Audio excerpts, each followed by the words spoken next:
I'm gonna let people start rolling in. Hey, everybody. I'm gonna let people start rolling in.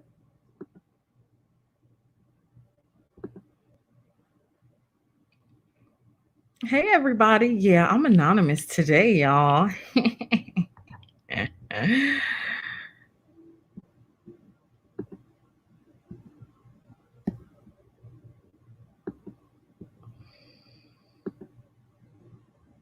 I'm like y'all anonymous faves today. I'm not on camera today. Hey. Hey, pretty brown girl.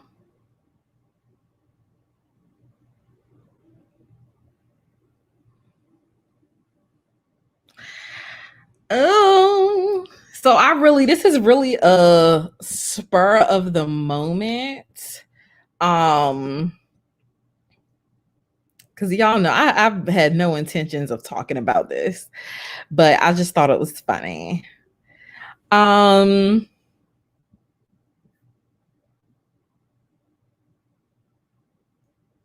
oh, thank you for my first time. You've been first time ever catching a live, and this is the first live I'm ever not on camera.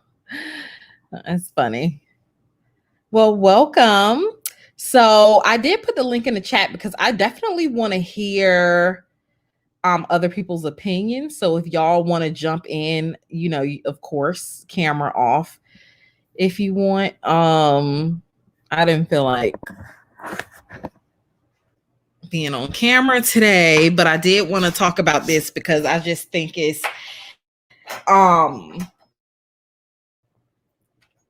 it just continues to prove like what I've always thought about this kind of thing with the people in the thumbnail.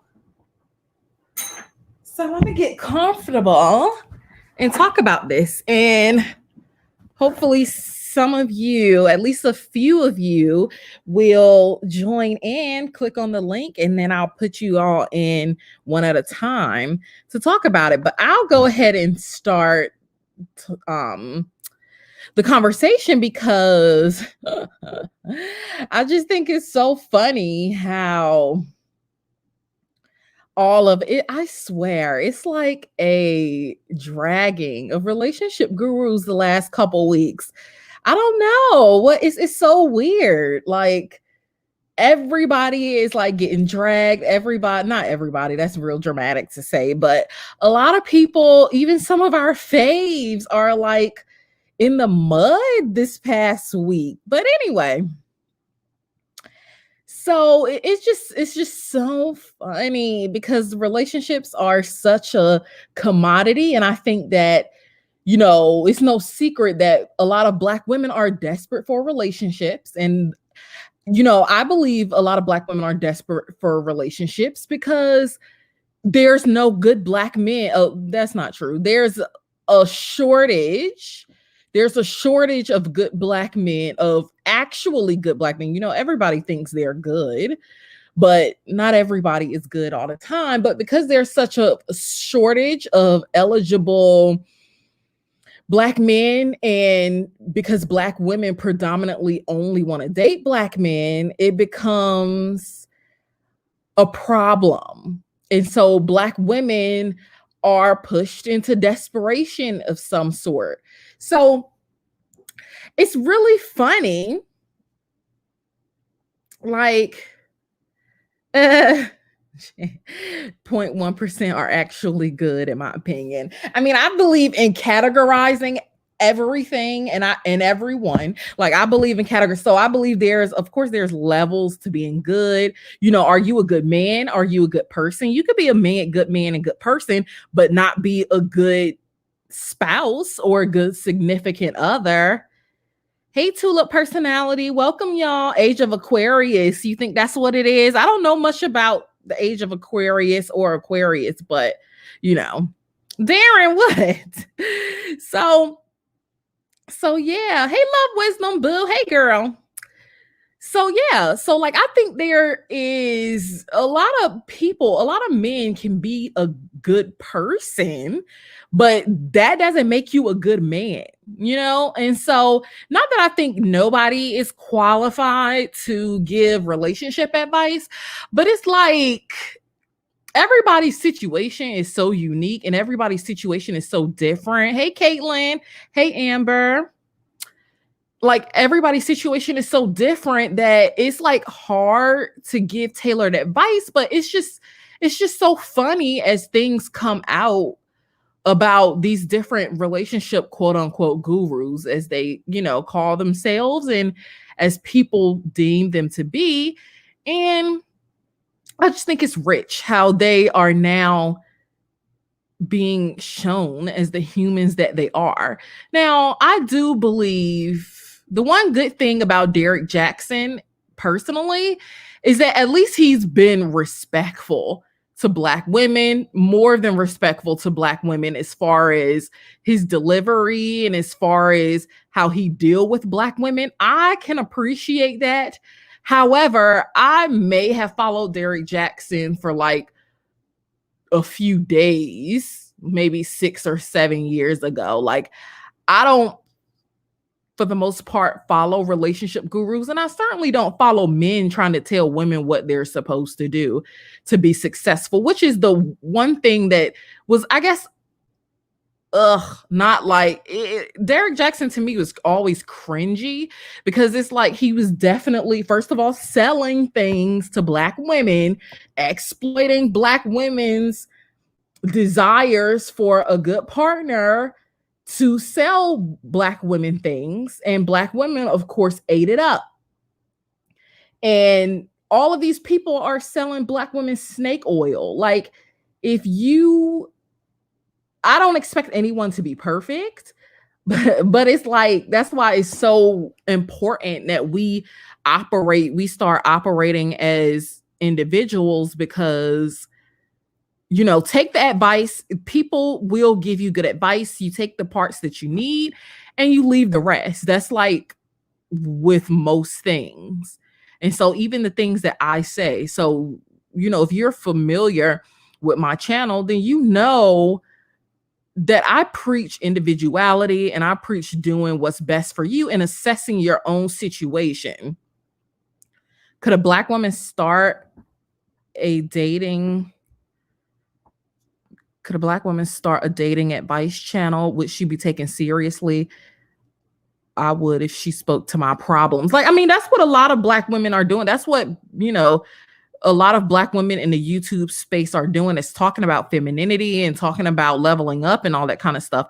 And a lot of them do talk about dating and give dating advice. Now, it's not, I would say it's more general. It's not like giving you a guide, a step-by-step guide to get a man, which I don't think that's possible.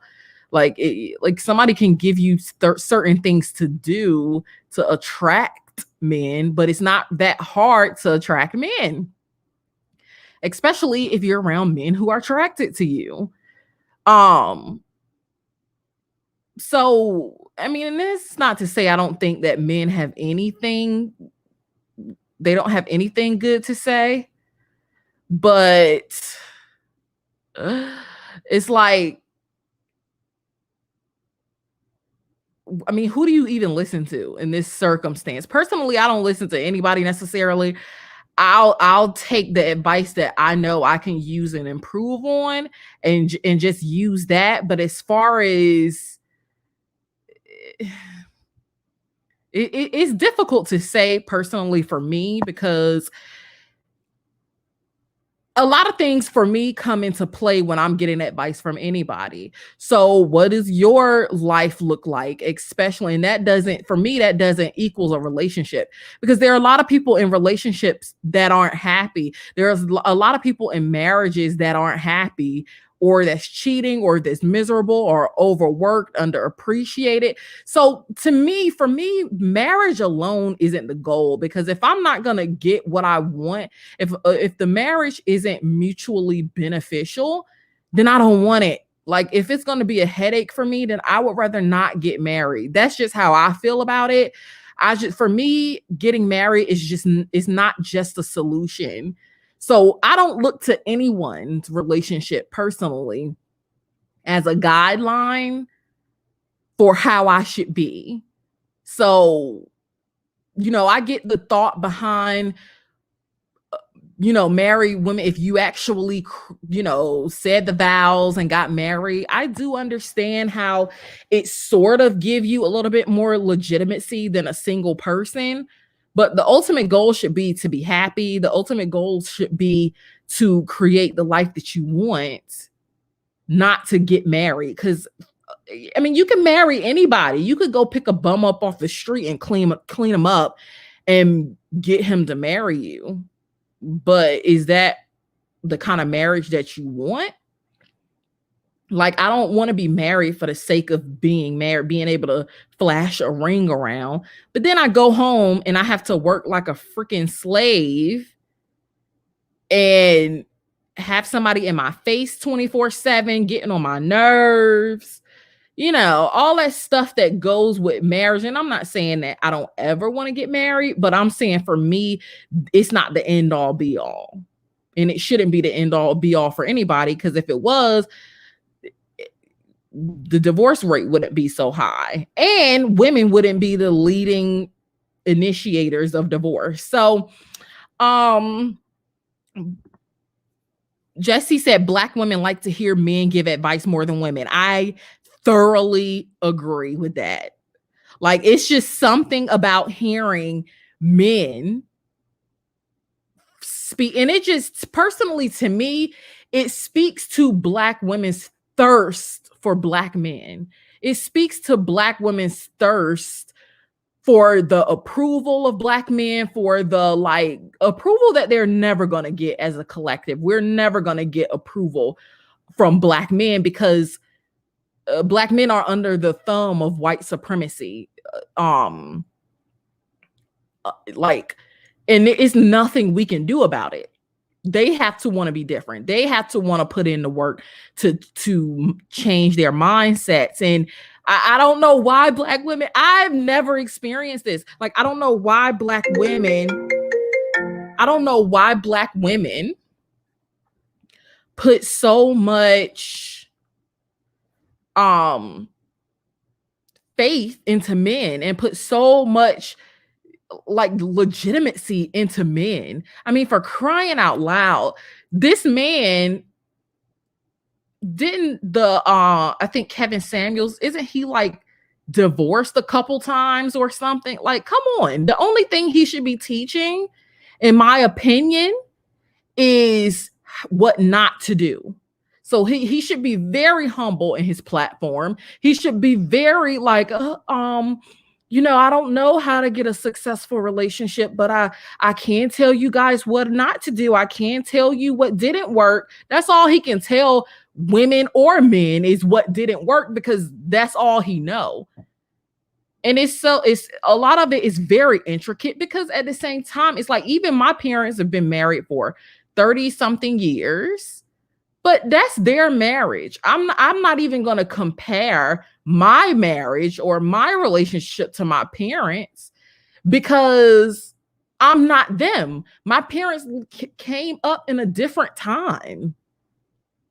Like, they don't live. My mom, when my mom was my age, she had 4 kids in school.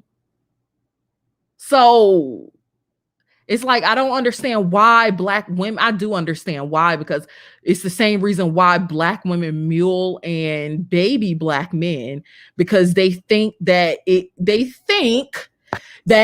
they let Black men speak for them or have some kind of authoritative position, even if it's just for show, because we all know it's just for show, because statistically Black women are, heads of households in the Black community. But so it's the need to please men. The need to, in every race, we live in a patriarchal society, so every race kind of deals with this. So you can't escape it. Dating interracially is not an escape. from ever experiencing any of these issues. But of course, a lot of things are extreme with us.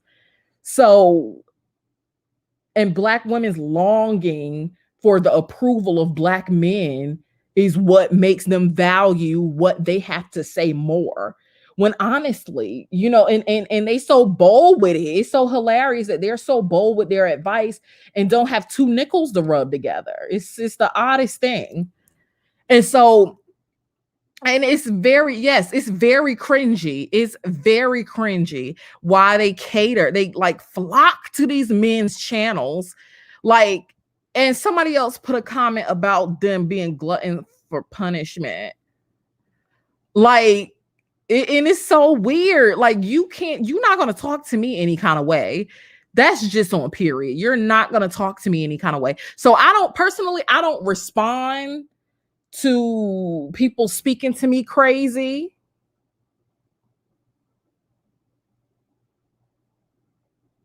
I don't respond to people talking to me crazy. I don't respect impartial, my parents don't even argue. I'm 30, over 30, and I've never even seen my parents arguing, yelling and screaming and getting talked to crazy is a foreign concept to me. So it's a certain thing. You're not going to disrespect me. A message is not going to penetrate my mind if it's not delivered properly. If it's not delivered with care. Even that don't mean you have to stroke my ego, or that don't mean you have to sprinkle it with sugar and douse it with syrup, but you do have to deliver it with care, even if it is quote unquote tough love. But unfortunately, a lot of what these people are doing is not tough love. It's not tough love at all. It's disrespect. And in the same way, Black women have this longing to please and be accepted by Black men are in some kind of invisible competition with Black women. And so whatever else they're angry about, that's what leads them to getting so much joy out of speaking to Black women crazy. And they get off on disrespecting Black women. And it's sad because Black women just take it almost to the point where we think it's normal. We think it's okay to be talked to crazy. You think it's okay to get pushed in a relationship. Oh, he didn't punch me. He didn't hit me, or he didn't hit me with an open, he hit me with an open like hand. And it's like, y'all don't even know how somebody should treat you. So And this is what you get. You get relationship gurus like this who exploit women's, particularly Black women's desires to be in a relationship, who exploits Black women's loyalty and exploits Black women's, efforts to get Black men to finally love and respect us. And they sell you snake oil with a side of books and t-shirts. And for what? Now, Derrick Jackson took a bit better of approach, because at least he sold you snake oil and rubbed your hair at the same time. Like, the other dude just like straight up drag you from your head to your feet. And Black women running around here talking about, oh, that's okay. No, it's because we in a culture that is so used to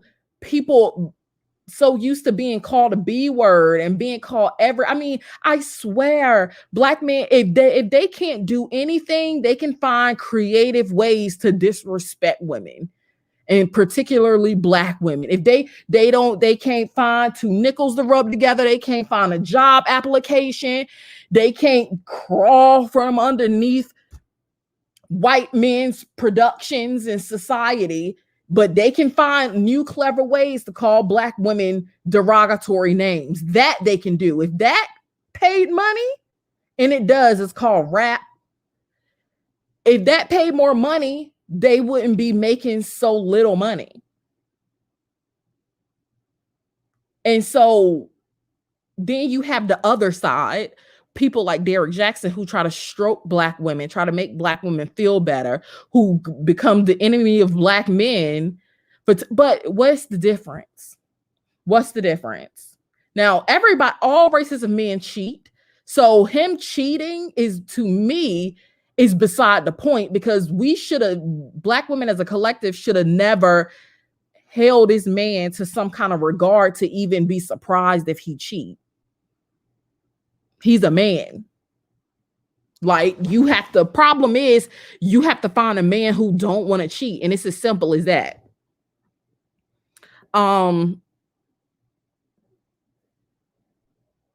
Wait, who scrubbed up a homeless a hobo? And I tell you, I swear, I don't know what cities y'all live in, but I have seen more Black men begging on corners in Raleigh than I have in years. It used to be mostly white men and white women on the corners. I rarely, if ever, see Black women on the corner. Though I saw a Black woman begging, soliciting for money off one of the exits in Raleigh the other day, but she was standing beside her man. Now, how you look standing beside a grown man begging? How he look? Got the nerve to have whatever she was to him, I don't know, standing on this, y'all standing at the corner at the stop sign, at the stoplight, begging for money with your hand out. I don't give men money. I'm sorry, I don't give men money. We live in a patriarchy. There is no excuse. People are going to be poor. People are poor of all races, of all genders. But I mean, come on, man. Come on. I know me, long time no see. Yeah, y'all, I've been busy. I have a lot of things going on, and I just don't have time. So I'm gonna just start jumping on live sometimes. I probably won't make it a habit of being not on camera, but sometimes I might. Multiple divorces make Halle Berry a failure. But exactly, but he's an expert. And it's like, it don't matter what Black men do, Black women will find a way to like redeem them somehow. Like, something is wrong with Halle Berry, but Kevin Samuels get to be a relationship guru. He can't tell me nothing but what not to do in a relationship. That's all he can tell me. He can give me a list of things he did wrong, because he don't have a list of things that he did right to keep his woman. Okay. And if you notice, all of these women, Derrick Jackson's wife is the one that initiated divorce. I don't know if she reneged now, but she the one initiated divorce. I'm pretty sure Kevin Samuels' wives initiated divorce. So like, come on. But Black women are, a lot of Black women aren't. A lot of us have turned the tides and being like, okay, we recognizing things for what they are, but it's still too many for my comfort. I really believe their male followers get off on these Black women being humiliated. Yes, they do. And that's a them problem. Frankly, I'm at the point where if you're going to volunteer yourself to be disrespected, I don't feel sorry for you. And I'm not going to make a video about you. I'm not going to, oh, she should know, because you should know better. You should know at a certain age that people shouldn't talk to you a certain way. Am I on Clubhouse? Yes, I just got on Clubhouse over the weekend, but I have no idea how it works. And it's like video, like audio only. I don't understand it yet. I'm gonna have to watch some YouTube videos about it, because I don't get it. But yes, I'm finally on Clubhouse. I don't give money unless children are involved. Listen. And y'all know, and it's so crazy, because I don't know if y'all have ever noticed this, but as a Black woman, it's almost like people feel entitled for us to help them. I remember one time being outside the liquor store. This was like maybe November or something. And like I watched this homeless man, this I don't know if he was homeless, but because a lot of people, the homeless people in Raleigh ain't so homeless. Um but I remember I was sitting out like on my phone or something before I went and walked into the liquor store. And so I watched this black guy. He was probably in his maybe 50s or something, 40s or 50s. I couldn't tell. He looked dirty, so I couldn't tell. I watched him like 5 or 6 people walk into the liquor store in front of me. I was still in the car. And I watched several groups of white people go into the store. He didn't say nothing to them. And I was like, watch. As soon as I get out this car, he gonna try to stop me. I'm the queen of no eye contact. And he tried to stop me as soon as I got, can you? No, you a grown man. Go find a way to make some money. I'm not giving you anything. I'm going in here to buy my tequila and I'm leaving. Okay? No. So it's like they expect black women to help them. Like I see them like on the corner, like by my work, and they like, you know how they stand on the corner and like if you live in like kind of a metropolitan area and like the traffic will back up. And so they like don't stand beside my car because you think, especially if they black, they'll like try to stand by my car or stand in front of me and then, yes, I see you. No, I'm not getting no money. I'm reaching down for my phone to turn on my music and I'm not giving you nothing. No, there's a coin shortage. Can I spare some change? No, I cannot. Oh, and I remember this one time when I did used to give hobos money. I remember this one time it was like late at night, and I don't like when men come up to me anyway. I'm single, I'm by myself. I don't like that. So I remember I was at a gas station or whatever, and it was probably like midnight. And it was a Subway next door open or whatever. And so this guy come up to me and he's like, oh, can I, I'm homeless or whatever. Do you have anything that you can spare? I was like, no, I don't keep cash or whatever. And so he was like kind of up close to my car. And so he could see that I always keep change in like my, like one of the like sections, what is that thing, the console in my car. And he's like, he saw it. He was like, oh, can I have that? I'm like, and I started laughing and I'm like, no. And so I was like, so he was like, I just want some food from Subway or whatever. So I was like, okay, well, I had a credit card, of course. So I was like, I'll go in Subway with you and I'll get you anything you want out of Subway. Oh, I don't want Subway. I want cash. I laughed so hard and rolled my window up and left. And that's the last time I ever entertained giving somebody money. Actually, no, because that same thing kind of happened again at Walmart. And this is why I don't go to Walmart. This guy came up this black man. I immediately get an attitude, full on masculinity, because do not walk up to women by themselves, even though this was during the day. And like this black dude came up to me, walked up to me and was like, oh, he was like, excuse me, sister. Like they like to say, they like to say, sister, can you help me? Like I'm staying at the hotel, such and such up here and my kids are hungry and I need some money. I was like, okay, well, like we in Walmart parking lot. I'm not giving you no money, but I will go on Walmart and get you some. Oh, he was like, well, what do they have in Walmart as far as like already cooked food? I was like, baby, Walmart have chicken. They got chicken tenders. They got all flavors of wing. Oh, my kids been eating wings every day. They don't. I want sub sandwich. I don't know what the deal is with hobos asking me for money for sub sandwiches, but I'm like, y'all got some nerve. What beggars can't be choosers, right? So what you mean? You and your kids gonna be hungry, okay?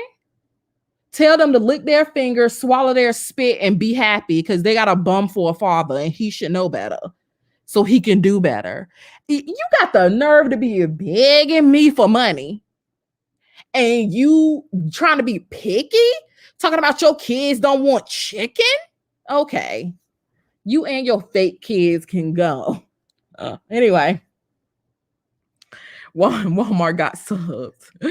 Like, bruh, like y'all they be waiting for a black woman to come so they can try. And see, that's why I'm like, I don't give people grace, especially not men. I don't give men grace no more because they know what they doing.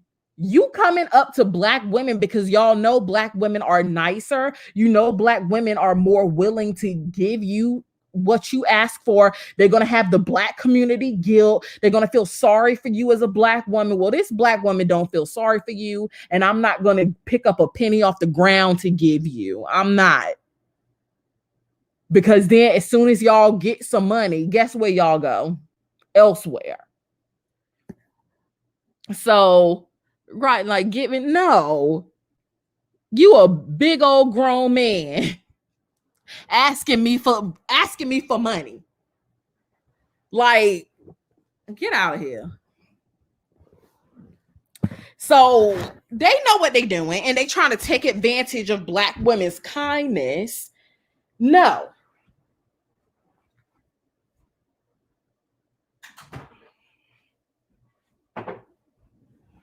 So let me read some of these comments. So I know I tried to avoid an old duster and he blocked the lane of cars to get my attention by standing in the intersection. What?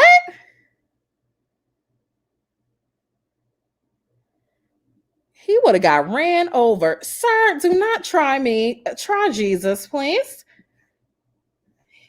Maybe he'll help you get some money. But even he said, if you don't work, if a man don't work, he don't eat. So I guess you and your kids gonna be hungry today. And maybe if they grow up old enough, they'll resent you so much they'll always have money.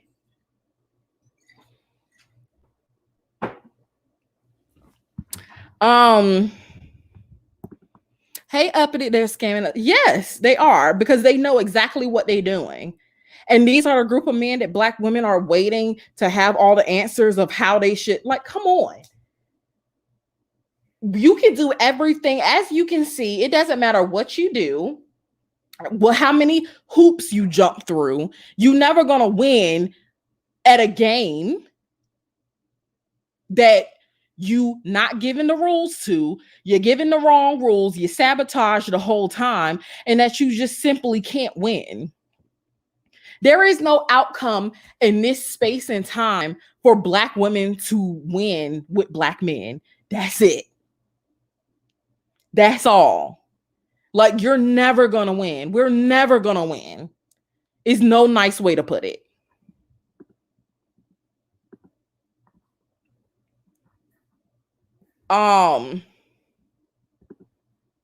Saying what they want and don't want, like, honey, if you were really hurting, you would be grateful.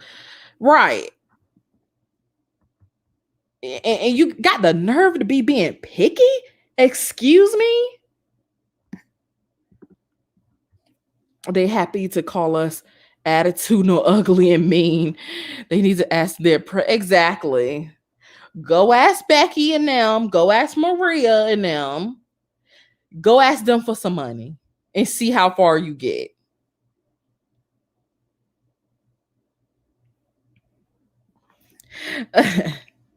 Who said try to give them peanut butter on a spoon? They're gonna ask if you got Nutella. Right. Like, you trying to, you don't want chicken. Okay, fancy pants.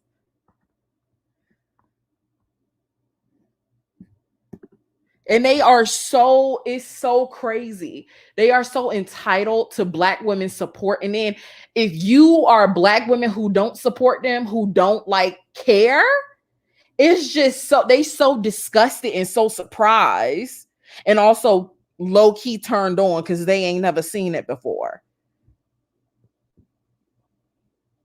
How he get you out of $27?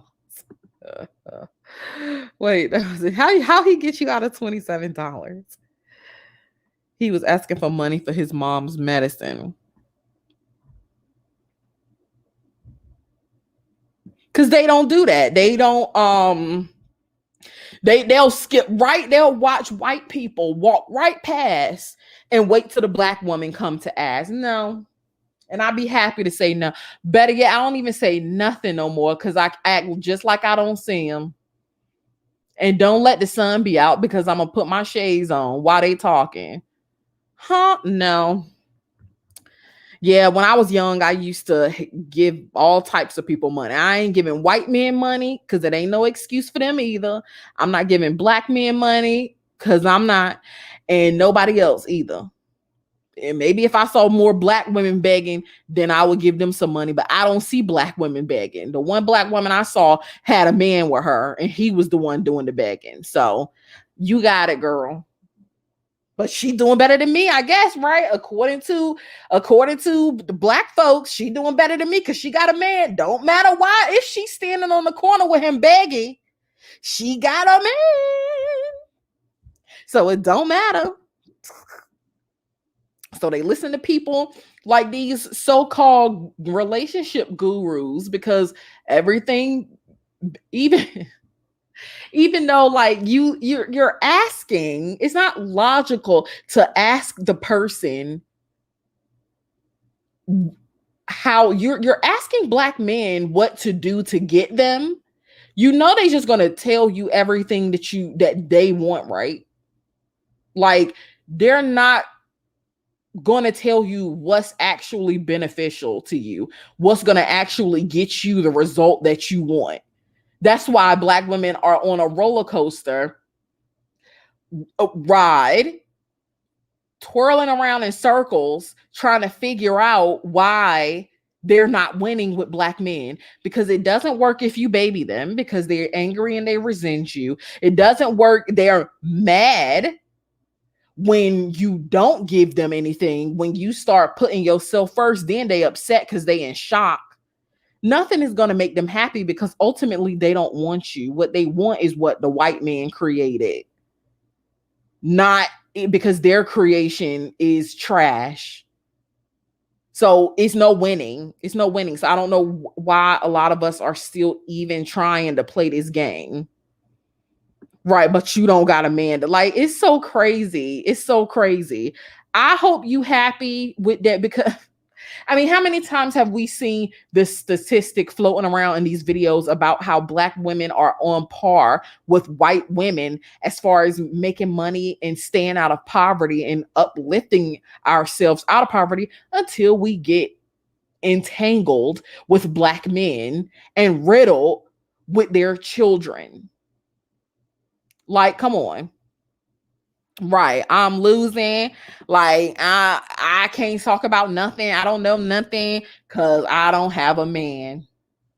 It don't matter how he treats you. It don't matter if you standing outside in 30-degree weather with your hand out while I'm in my warm car listening to my music, trying not to make eye contact with y'all, but it's all good because you got somebody with male parts standing beside you, even though they're completely useless.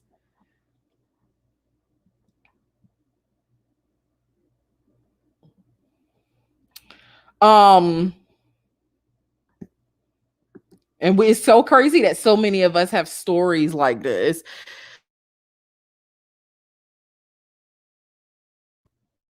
Teen and a black guy, a little older than me, got $20 out of me for male school sports team. Never again. He rolled up on me and expected me to give him money, and they just like without any. And they will look at you crazy if you don't give them the money. If you don't give them anything or you say no, they look at you crazy.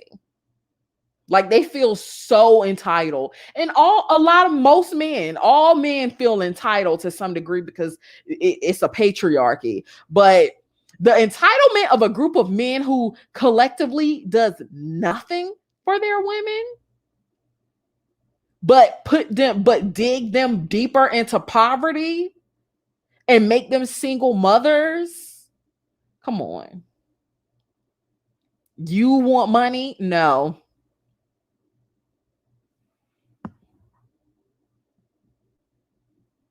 So I don't no time.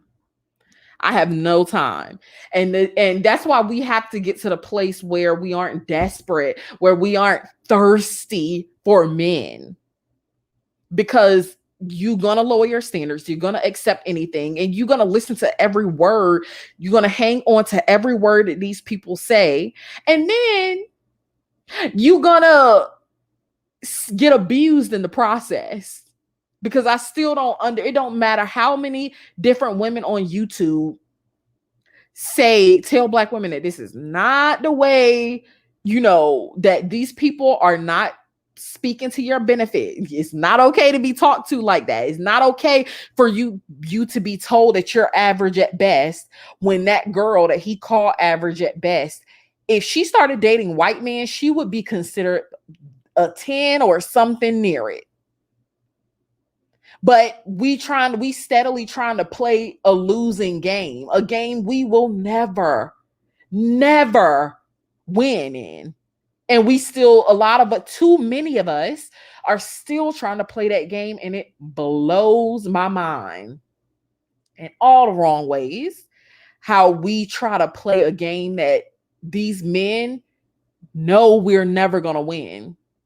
Because let's be honest, Becky and Maria and them ain't winning either. Sin Santana ain't winning either. Look at her up here talking about it's better to be single. Oh, look who you sound like, huh? You sound like the Black women that you thought you were better than a year ago. After these dudes done ran through you, gave you a couple babies, and left you. And not only that, treat you like crap on the way out. But you thought they let you think that you were better than them.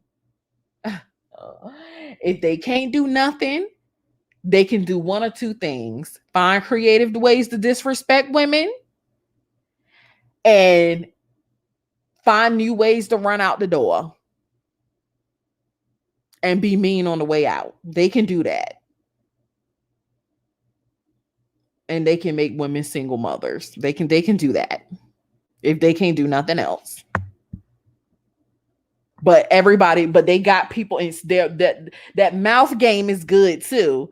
They fast talking, right? They fast talking. And the thing is, they ain't as fast talking as they think they are.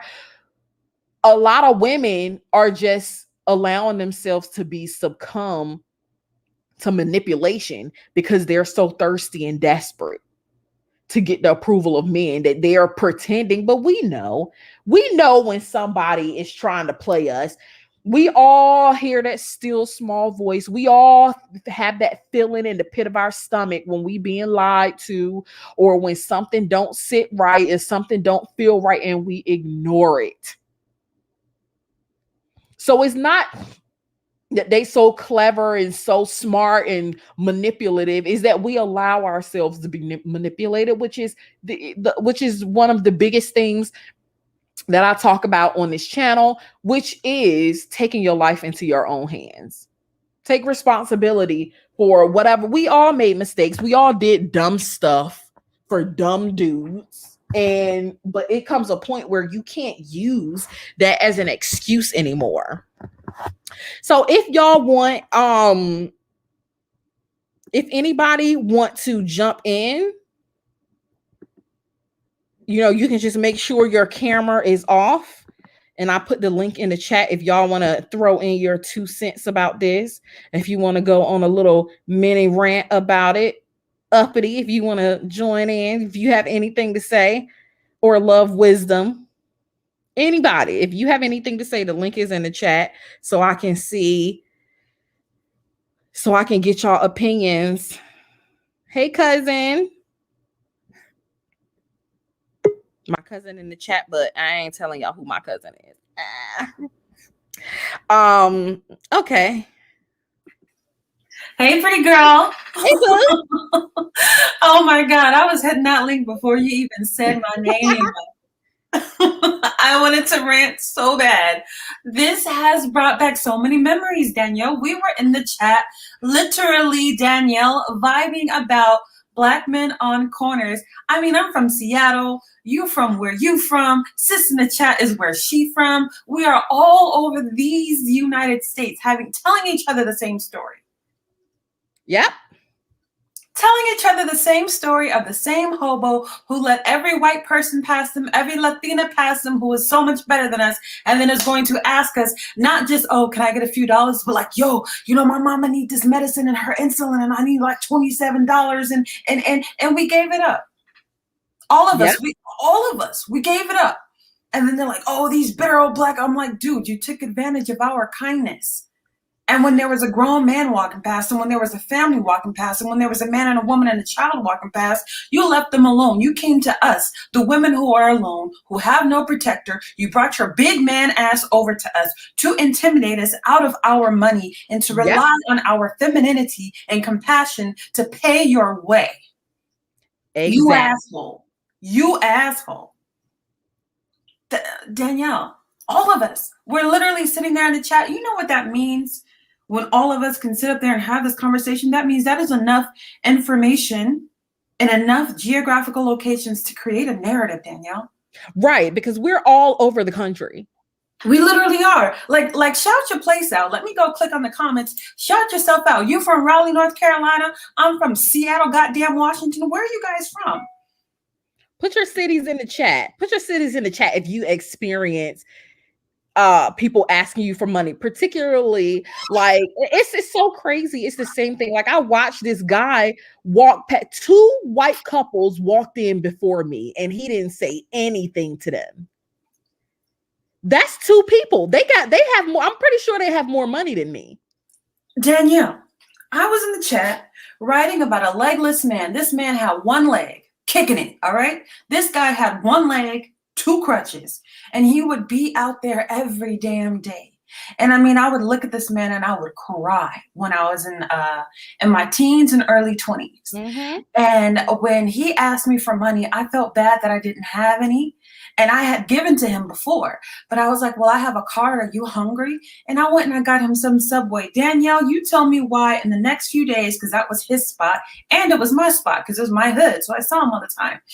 I broke into tears, Danielle. This is back when Washington Mutual was a bank. This is years ago. Washington Mutual was still a bank, and he was in line in front of me with wads of cash, with wads, with Jay-Z folds looking like he's going to a strip club and a big ass coffee can. I stood behind I didn't say nothing to him, but I stood behind him and the tears on my face were so hot because I was a broke ass college kid. And I felt so bad for him because back then I was a super conservative Christian. And I'm just like, honey, like, you know, the poor, they shall inherit the earth and charity and community and blah, blah, blah. And I'm just like, I needed that money more than you ever did. And I didn't know because you let yourself sit up here. Like, I remember I used to talk to him about getting a leg, right? And he was just like, it's so expensive. It's so expensive. And the next time I said something to him, I was like, you know, you can afford a leg now. I just looked at him. I'm like, you can afford a leg now, can't you? If he get a leg, he gonna look less hungry. No one's gonna help him. Less money. His leg was making him $35, $40 an hour, missing it. Why would you change it? Because if you want some coochie, that guy could get a hotel and pay for it if he needed it. He didn't need a relationship. He needed to look helpless. So people were throwing money at that man. That man could stop traffic with his little amputee missing leg having self. And I mean, he had my whole entire heart. And then Danielle, I had just come out of the cold. My tears falling down my face were so hot, they warmed me. Somebody said he had a leg at home. Girl, listen, I don't know what he had at home, but he probably wasn't even homeless. He was probably living somewhere in some kind of social services, efficiency studio apartment, right? Chilling.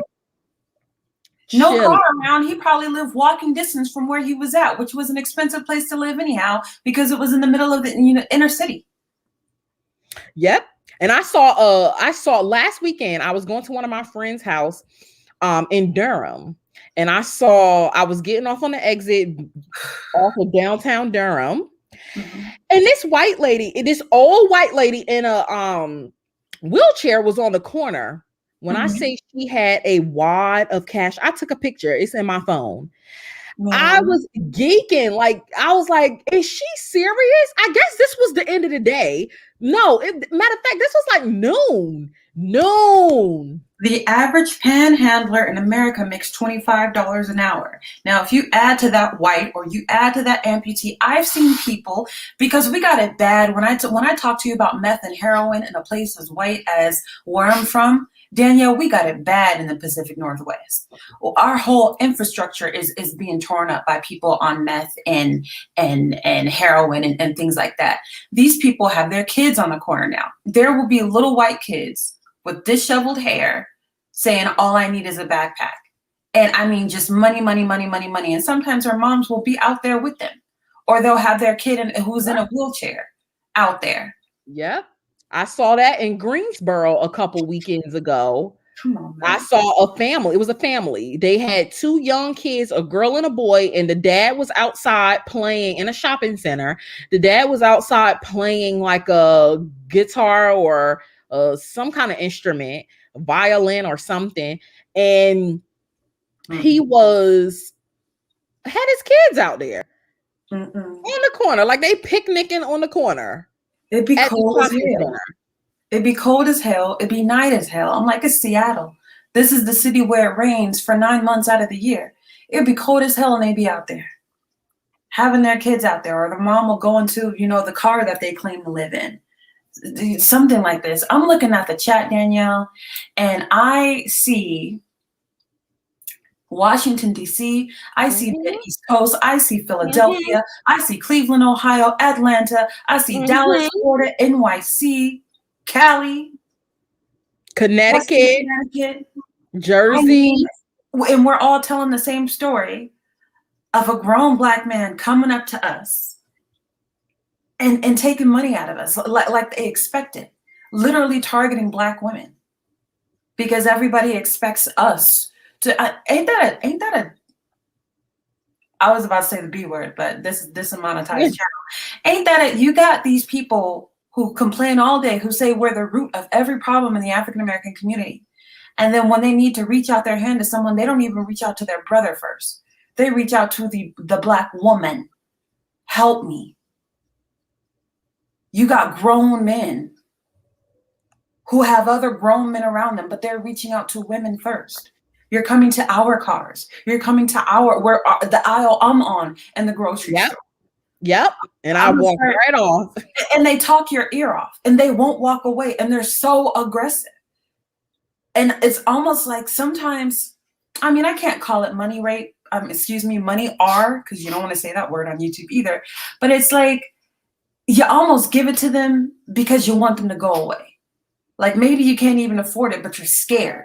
It's just like the guy who approaches you for your draws and you tell him no 50 million times, and then finally you say yes because you're scared.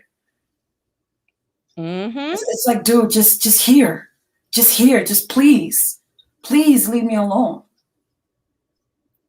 And they think it's a joke, because I've even had men that I was talking to, like, trying to explain to them why women give out their phone numbers and why women like give their phone numbers to men who they don't want to talk to. And I'm like, first of all, you've never been a woman, or you wouldn't have to ask that question. It's a lot easier to give somebody the number, block them, or give somebody the number and never answer the phone than to sit and be berated in front of people because they're embarrassed, or they feel like you think you better than them, or whatever the case may be. We saw and they start calling you all types of names and disrespecting you because you might get your eye bitten out, like sis in New York. She was just trying to buy herself a drink. Right. And if you are familiar with New York, guys in New York are next level aggressive. Now, some of them are nice, but they are next level cat callers. Okay. If you haven't been cat called in New York City, you ain't been cat called for real. Right. And And a lot of men, but they're like that everywhere, in every state, wherever you go. Like, and then they get so aggressive and so angry, and then they don't understand why. Like, I have to go fully in my masculine when somebody walk up to me, Fully. and if I'm in the parking lot, or if, and most of the time I'm looking and I don't play. Like, I get in my car in 2 seconds, my door is locked. Like, I don't play, because these people are standing around watching you, watching you go in the store, watching you come out, like, and it's crazy. And It's these are the people that we're like pedaling behind like little kids. They're crying about Trying to get submission, but approval. I'm just like, nobody even taught you how to lead. Like, you don't have, and this is not jokes, this is not clowning, but I'm just like, you're not Danielle. You don't have no daddy to teach you how to lead. Now the cool thing in the Black manosphere is to pretend they had their dads in their lives, right? They're all pretending like they have dads and 6-figure incomes now, right? Because they don't want to expose the fact that they didn't. But I'm just like, you sound like you ain't got no damn daddy. You sound like it. And I'm not even trying to clown, but I'm just like, this is why you're here, and you're doing the same thing every day, complaining about women, because nobody passed you the mantle. Nobody tossed you the baton in the relay race of manhood. And you're crying about leadership. Like, you need somebody to follow. You really and truly do. Because if you were a leader, you would know good and damn well that leadership number one is that the leader is responsible for the problems of the team. The coach, the captain, they are the ones who fail the team. So if you're complaining about Black women, that means that that's your leader, that's your captain, that's your coach, that's your parent. You would be taking responsibility for failure if you were a leader. That's what they do. They hate responsibility. They hate it. And they try to point the fingers and blame every other person. But what excuse? But then, like, but you can be smart in other ways. You know how to pinpoint any Black woman or Black adjacent woman that you see. You know to go to her to ask for something. Mm-hmm. So you know what, you have the tools to do it. You just don't want to do it. Mm-hmm. Absolutely. And then they're lying. Like you said, a lot of these men are lying. And because a lot of us have trained ourselves to ignore red flags, we can't even detect when we're being lied to. Danielle, it's part of our culture to ignore red flags. It's part of African American culture to ignore red flags. Right. It is, actually. And I've never thought about it like that. It's hard. We have built a culture that in so many cases is styled against us, is made to cannibalize us. You're a bad woman. We judge women when we say that a woman is a good wife, or when Black men say that a woman is a good wife, you know they're judging her by her ability to take exorbitant amounts of nonsense. Oh man, you cheated on her this many times, left her, had no job, she paid for this, you brought her, gonorrhea and trichomoniasis and BV, and she forgave you. Man, she's dope. That's the conversation. She's dope. After all these years, she's still down, she's still fine. God damn, man, where can I get one like that? And she's a good woman because she stayed with you after you brought her an STD and an out of wedlock baby. You hit her, she forgave you. And that's what we're saying a good woman is. And we're all trying to be good women. We're all trying to be good women. Until we're not anymore. And until we decide, because listen, my moral compass is not what it used to be. Mm-hmm. And I have no shame about it. Because I watch how men interact, even the men that care about you. I watch how men interact, how men think, how they respond, even with men that I know love me and love me more than I love them. I watch them be manipulative. Of course, some of them don't even realize that they're doing it, or they're not doing it intentionally. Mm-hmm. But they know, but there's either way, the end result is the same. You're still being manipulative. You're still saying what you think we want to hear or need to hear to get whatever it is that you want. So my moral compass is not even the same. I don't even care. Like, that's a whole nother story. I call that the thugged out 30s. Because by the time you hit 30, you just Mm. there's just a You don't care about huh? What was that?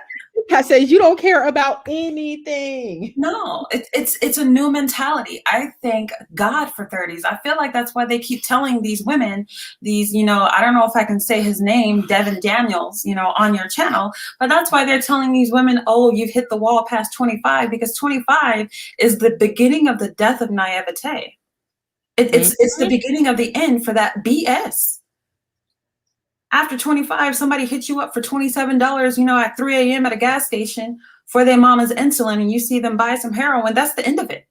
Yep. Whereas if you were 23 or 19 when that happened, you're like, oh, maybe that's just that one person, because you have all this hope and naivete. And then finally it's like, you know what? And by the time you hit 30, it's like, bruh, I can't do nothing for you. No, nigga. Bye. Why are you this close to me? And that's exactly how it is. As soon as like somebody come up to me, like, don't walk up to me. Don't walk up. I give them a whole lecture. Don't walk up to women. Some of them know. You can tell some of them know because they'll try to get your attention from a distance. Yeah. And it's like, do I get in the car? Do I go back into the public space? Because I'm like, no. I love when you said that you're the queen of no eye contact, because I was like, honey, if you're the queen, I must be some kind of duchess or something. Yeah. I'd be looking down and away, like not at my phone because I don't want to be like attacked, but like I'd be looking down and away. I'd be all kind of focused. Hey, excuse me, you knew I was avoiding you. Why are you talking to me? Right. Don't nobody focus this hard on the Walmart sign. Don't nobody focus this hard on the logo. You know I'm avoiding you. And especially when you watch them deliberately ignore other people to ask you for something. Absolutely. Like, why? And they don't care. The guy came up to me. Did you see my comment in the chat when I said the guy came up to me asking me for money for his mama's insulin? And my white guy that I was with at the time, this is my 20s. And I was like, why didn't he go and ask him? I mean, don't he look like he worked? Don't he look like he got money? I'm sitting here, in a pickup truck, like, dude, do I look wealthy?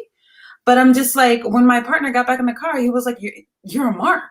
And I was like, I know Mark. Oh, Mark, right. Like, and he's white, calling me a mark. Think about it. And they don't care about all of this attitude they say we got. They don't care about that when they need something. Exactly. Because they, as much I have resting bitch face as much as anybody else. That's a good and strong. It's strong. And do that stop them from coming up asking me stuff? So all of a sudden, when it's time to date, then y'all scared. Right. But when it's time to beg, you don't care, because y'all know Black women aren't mean. Black women don't have an attitude. Black women aren't hateful. Right. You want what you want, and you want us what you want us for. We're the most religious people in the country. We are the most God-fearing Christian ass mofos in these United States, probably on earth. I mean, how many Black women do you know will pick up a person's like, oh, well, I was heading that way anyway, babe. Come on, and they'll take somebody to work with them, a coworker or something, and all they play is gospel music, and all they do is pray and believe and hope. And I'm just like, what about that as a stereotype? Because that shit is normal than a mug. That's our culture too. It is very normal to see all these African-American aunties. Oh, that's okay, baby. Let me grease your hands. Let me put something in your pocket, baby. Mm-hmm. God bless you. God bless you. Oh, don't you worry about that. You ain't got to give me no gas money, honey. The Lord got me. Like all the time. But we're these mean and masculine and whatever else. Like, dude, make up your mind. Whatever narrative suits you, right? When you want to beg in the middle of the night or in the middle of the day, you coming up to mean, nasty, stereotypical Sapphire? I don't think so. Because she's not going to give you nothing. If she was really real. And I love that you have RBF, because I don't. The way that I look at my picture is the way I look at freaking real life. All I have at my defense is being a giant. Because I can possibly intimidate some people by how big I am. But I have the goofiest, most welcoming smile on my face all the time. And I don't know why. It just is there. I got 0% RBF. And it's been hard, Danielle. it's been hard to look like a welcoming person. Because they're like, oh, like I was raised by these self-hating Black men who are like, oh, Black women are like this. So they made me feel like I had to avoid every stereotype. But the older I got, the more these stereotypes made so much beautiful sense to me. Yep. I'm like, sis, you need an attitude to freaking survive out here. You will be a mark, like my white ex called me. Like you're a whole mark. They see you, they see a target, they see a dummy, they see a lick. What's wrong with you? How much money have you given these people? And the whole time he was talking to me like this, I was on fire, right? Because I thought it was like a racism thing. But he's just like, look at you. He was like, you've been in Texas for how long? How much? You've given away 100, like what is wrong with you? And I'm like, well, they said insulin and they said this and this one had a baby. He's just like, man, I hate humanity. We're not having this conversation. Yep. And they'll lie. And they'll lie with a straight face and don't care. And it doesn't matter where they are. Because even this happened to me and my friend, even when we were in Jamaica. And it's like, y'all can sniff out a Black woman who might have some money through everybody. We were in a tour right outside of our resort. And like we could see them, but my friend is even more cautious than I am. She don't play. So we both saw, it was like this like Black kid, and we both saw him from a distance.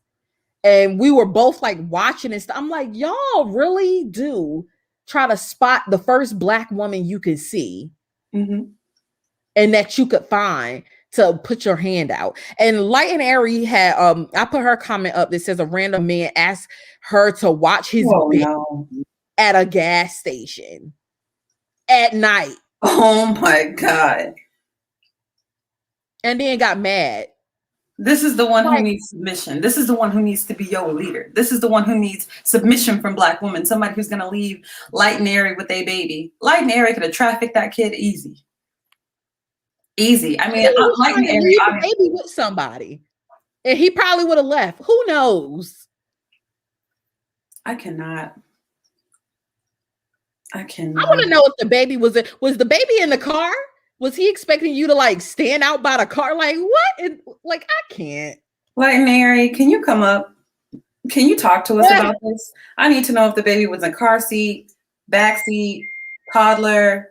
I need details.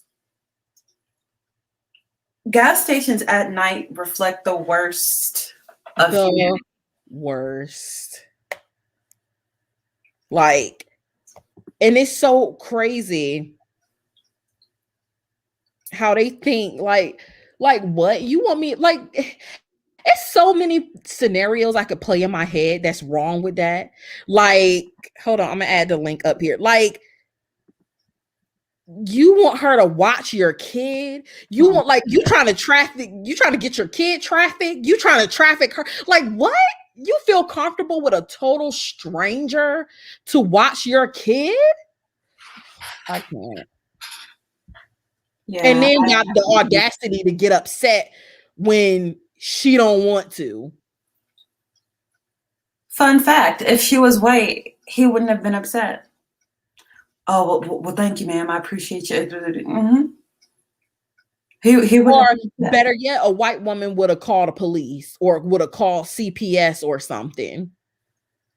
Yeah, he probably wouldn't even tried her, but expected this from Light and Airy. Like damn. Like entitlement much? Right. And it's like, I put the link in the chat, girl, because we got to know more. Yeah, this is I'm like what?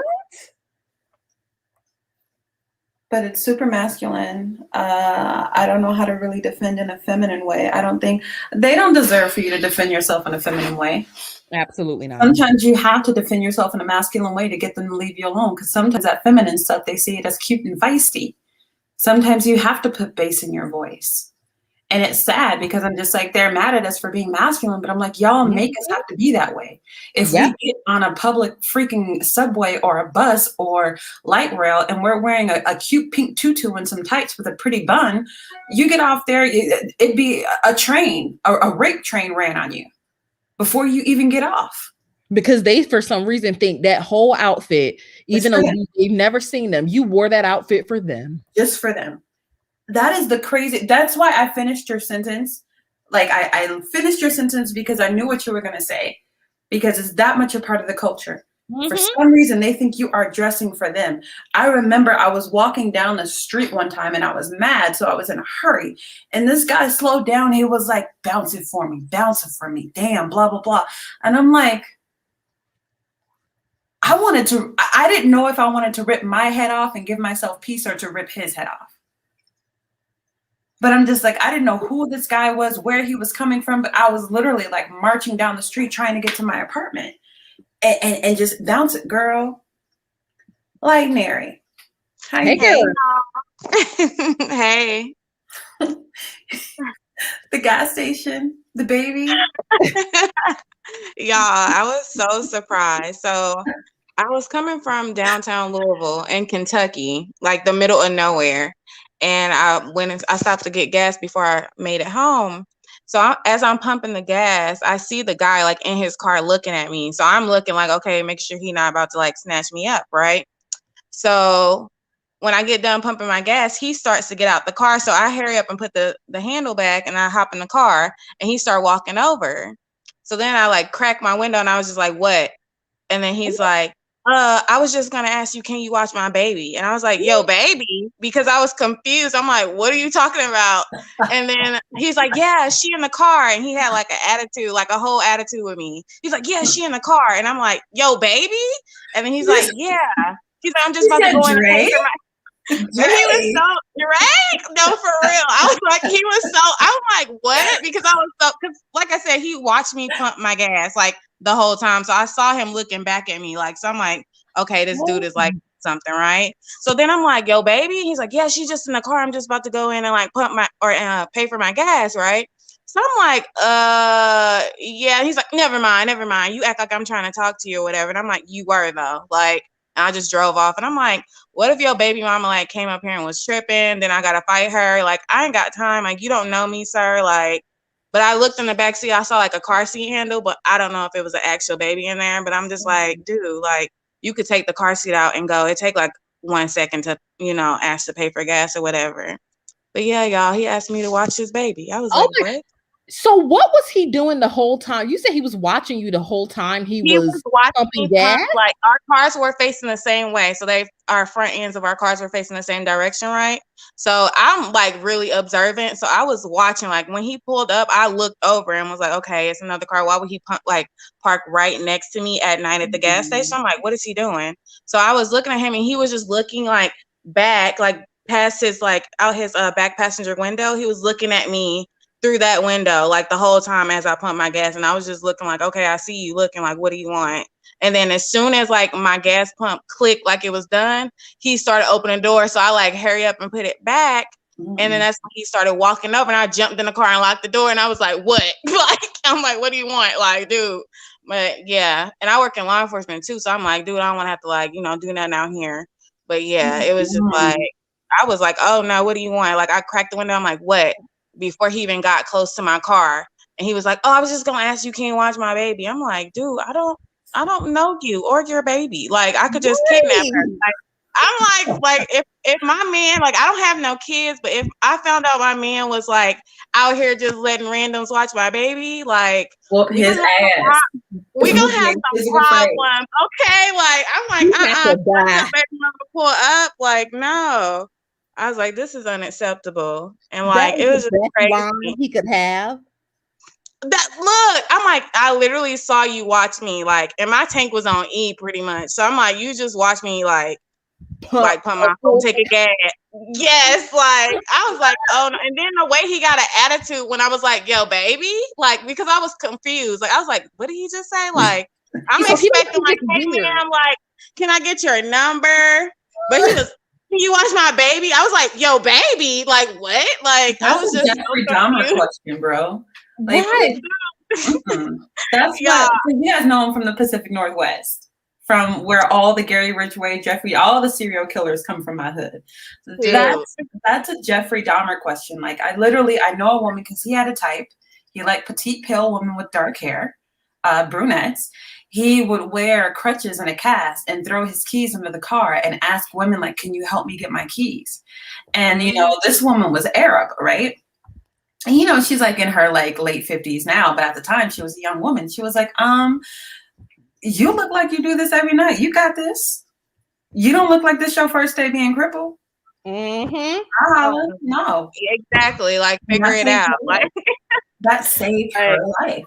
But my dumb ass, if I would have been like, oh my God, sure. Hang on, okay. Oh, can you hold my phone and my keys? If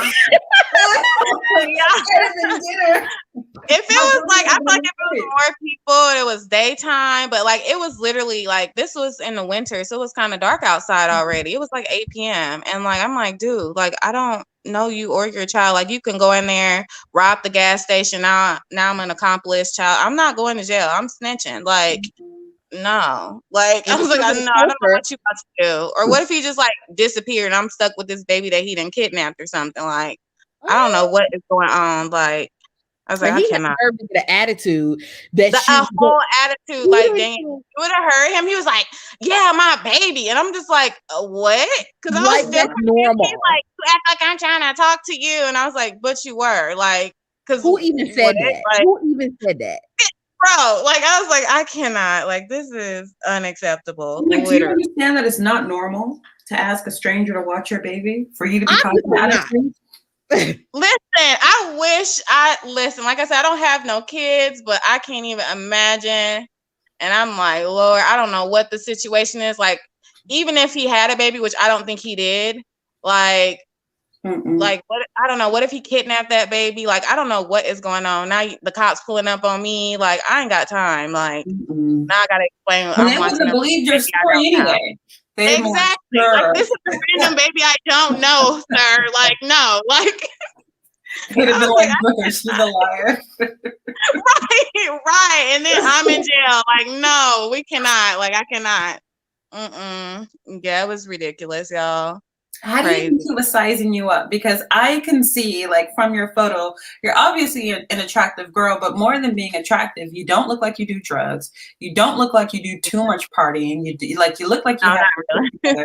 I think he was like yeah, and I'm really little. I'm like 5'2", so he probably really was looking at me. Like, yeah, and a lot of people when they look at me, like even at work, like I said, I work in law enforcement. They're pretty shocked when they find out like what I do.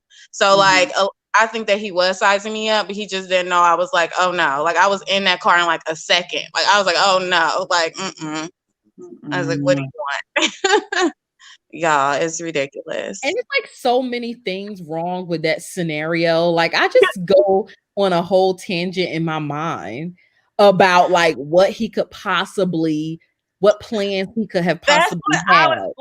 I was like, look, he can run out the back of the gas station. I'm here with this kidnapped child. His baby mama could pull up. Like, I ain't like, you know, I'm like, this is too much. Like, or the actual traffickers who are waiting for the kid that he doesn't want no smoke with. Exactly. Like, I'm like, this is like, yo, baby, like, what you want me? I'm like, what are you about to do? And he was like, I'm just going in to pay for my gas. And I'm just like, you know what?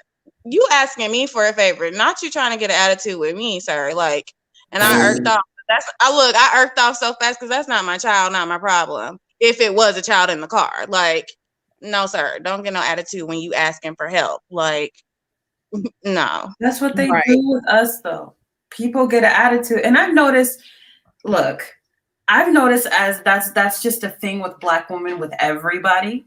Because I feel like a lot of people have expected, like I mean, we've had this conversation where Black women are expected to mule for everybody.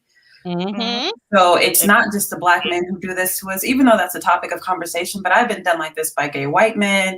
I've been done like this by ghetto, fat, mediocre white women with multiple Black daddies. Yeah. Like, that last part. like just expecting so much out of you and then looking at you like you're crazy when you have the audacity to think enough of yourself to refuse. To say no. Right. They look at you like you're crazy for not allowing someone to take advantage of you. Please.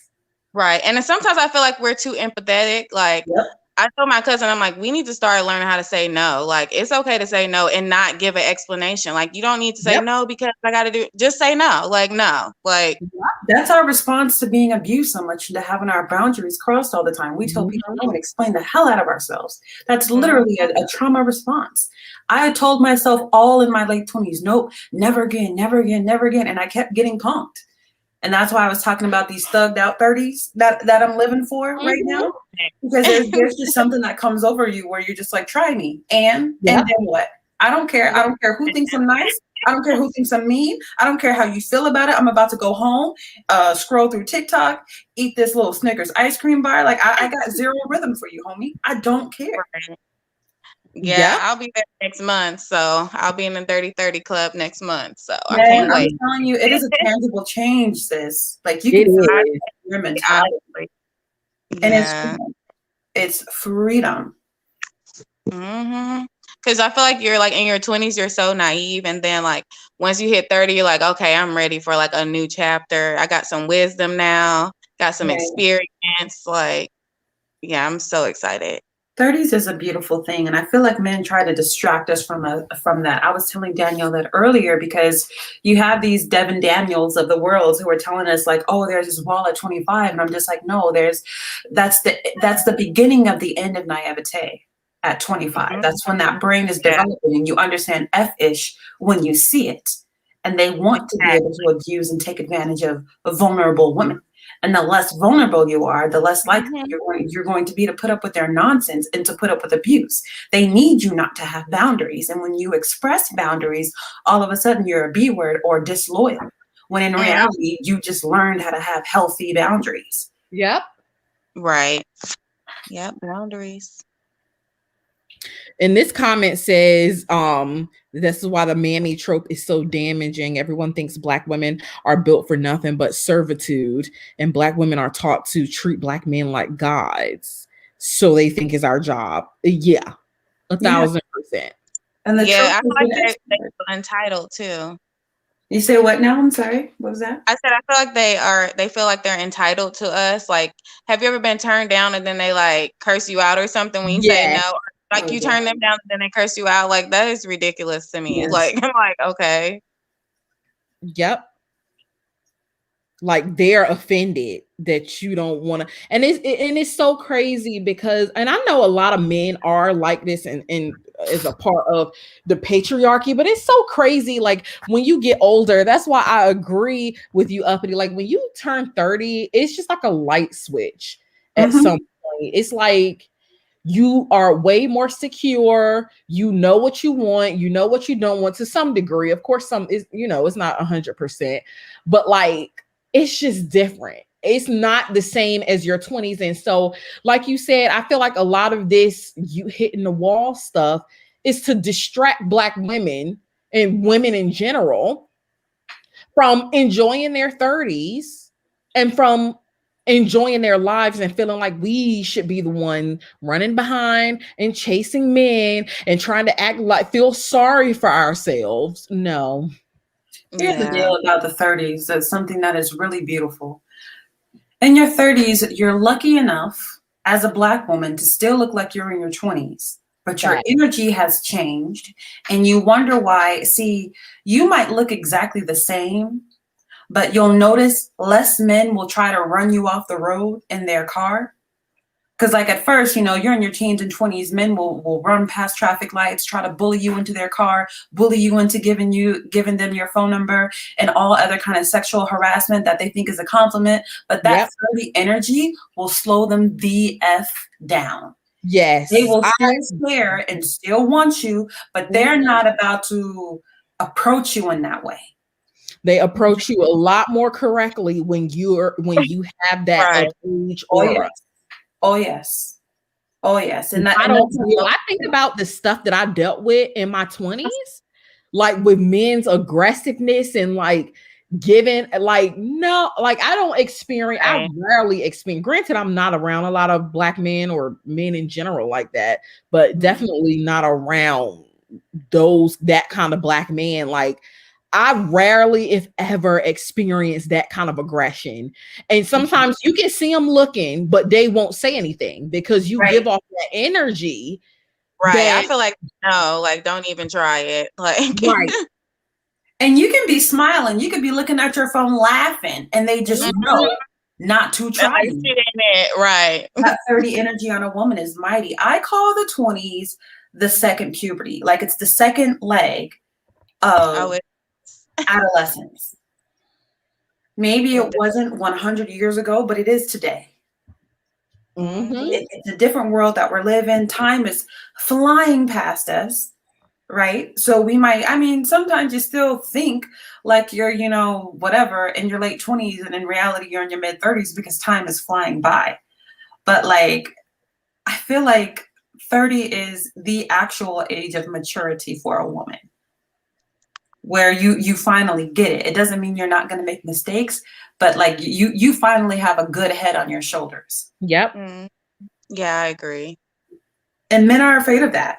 They're afraid of a beautiful woman with a good head on her shoulders, because they think in their selves, especially if they're insecure, that why would a beautiful woman with a good head on her shoulders want anything to do with me? She will see right through me. And they're right, because you will. Right. You can't impress me with a sashimi roll in my 30s. In my 20s, that's cute. Ooh, we ordered my favorite sushi. Hey, you know, I love me a spicy tuna roll. You know, it doesn't work like that anymore. It's a deed to a house now. It's going to escalate. You got a payment on. Do you own that MFer? Are you making payments on that thing? Yeah. Right. We do it for ourselves now. We're like, okay, we're unimpressed. Like, that's not it. Like, they want to be able to tell you roses is red and violets is blue, and you're like, girl, he a poet, child. He got them bars, girl. The bar is so low. Inhale. The bar is inhale. When I turned 25, a switch was flipped. I'm so hyped. Exactly. There's a switch at 25 and there's a switch at 30. My favorite switch so far has been 30. I'm 35, but my favorite switch so far has been the 30 switch. Mine is the 30 switch was my favorite too, because like it's hard to even put into words. Like, because it's more than just feeling secure, but you know, I guess if you're in that place, and a lot of Black women are in that place, even, you know, single moms and stuff like that, you know, they're in that place too, where they're handling their business. And technically, do you need a man? No, because you're doing it on your own. So there is a pride to that. But at the same time, you know, it's different. You know how you care so much in your 20s. You care what people say. You care what people think. You care how people respond to you. You care about how people feel about how you're dressed or what your hair looks like. You know, you care about those things, and it hurts you as a woman. It hurts and it worries you and it occupies your thoughts. Whereas at 30, you're like, okay, I shop at Fashion Nova. Mazel tov, Merry Christmas. This is what it's gonna be. Okay, and do you pay my bills? Okay, then you don't have nothing to say. Because it's like food in my mouth. Because it's like, if you aren't doing anything, it's like in your 20s, even though you do get a sense of security after 25 and a sense of what you want, but you still are kind of not in la la land, but you're still, I don't want to sound morbid or grim or anything, but you still have hope. Girl, you're still blue pill. That's why I hate these men running around here talking about red pill and blue pill. I'm like, you little B word. You know a Black woman made that up. That whole Matrix thing with the blue pill or the red pill. Which one you gonna take? You gonna have this little lie of a reality, or you want to know how deep the rabbit hole goes?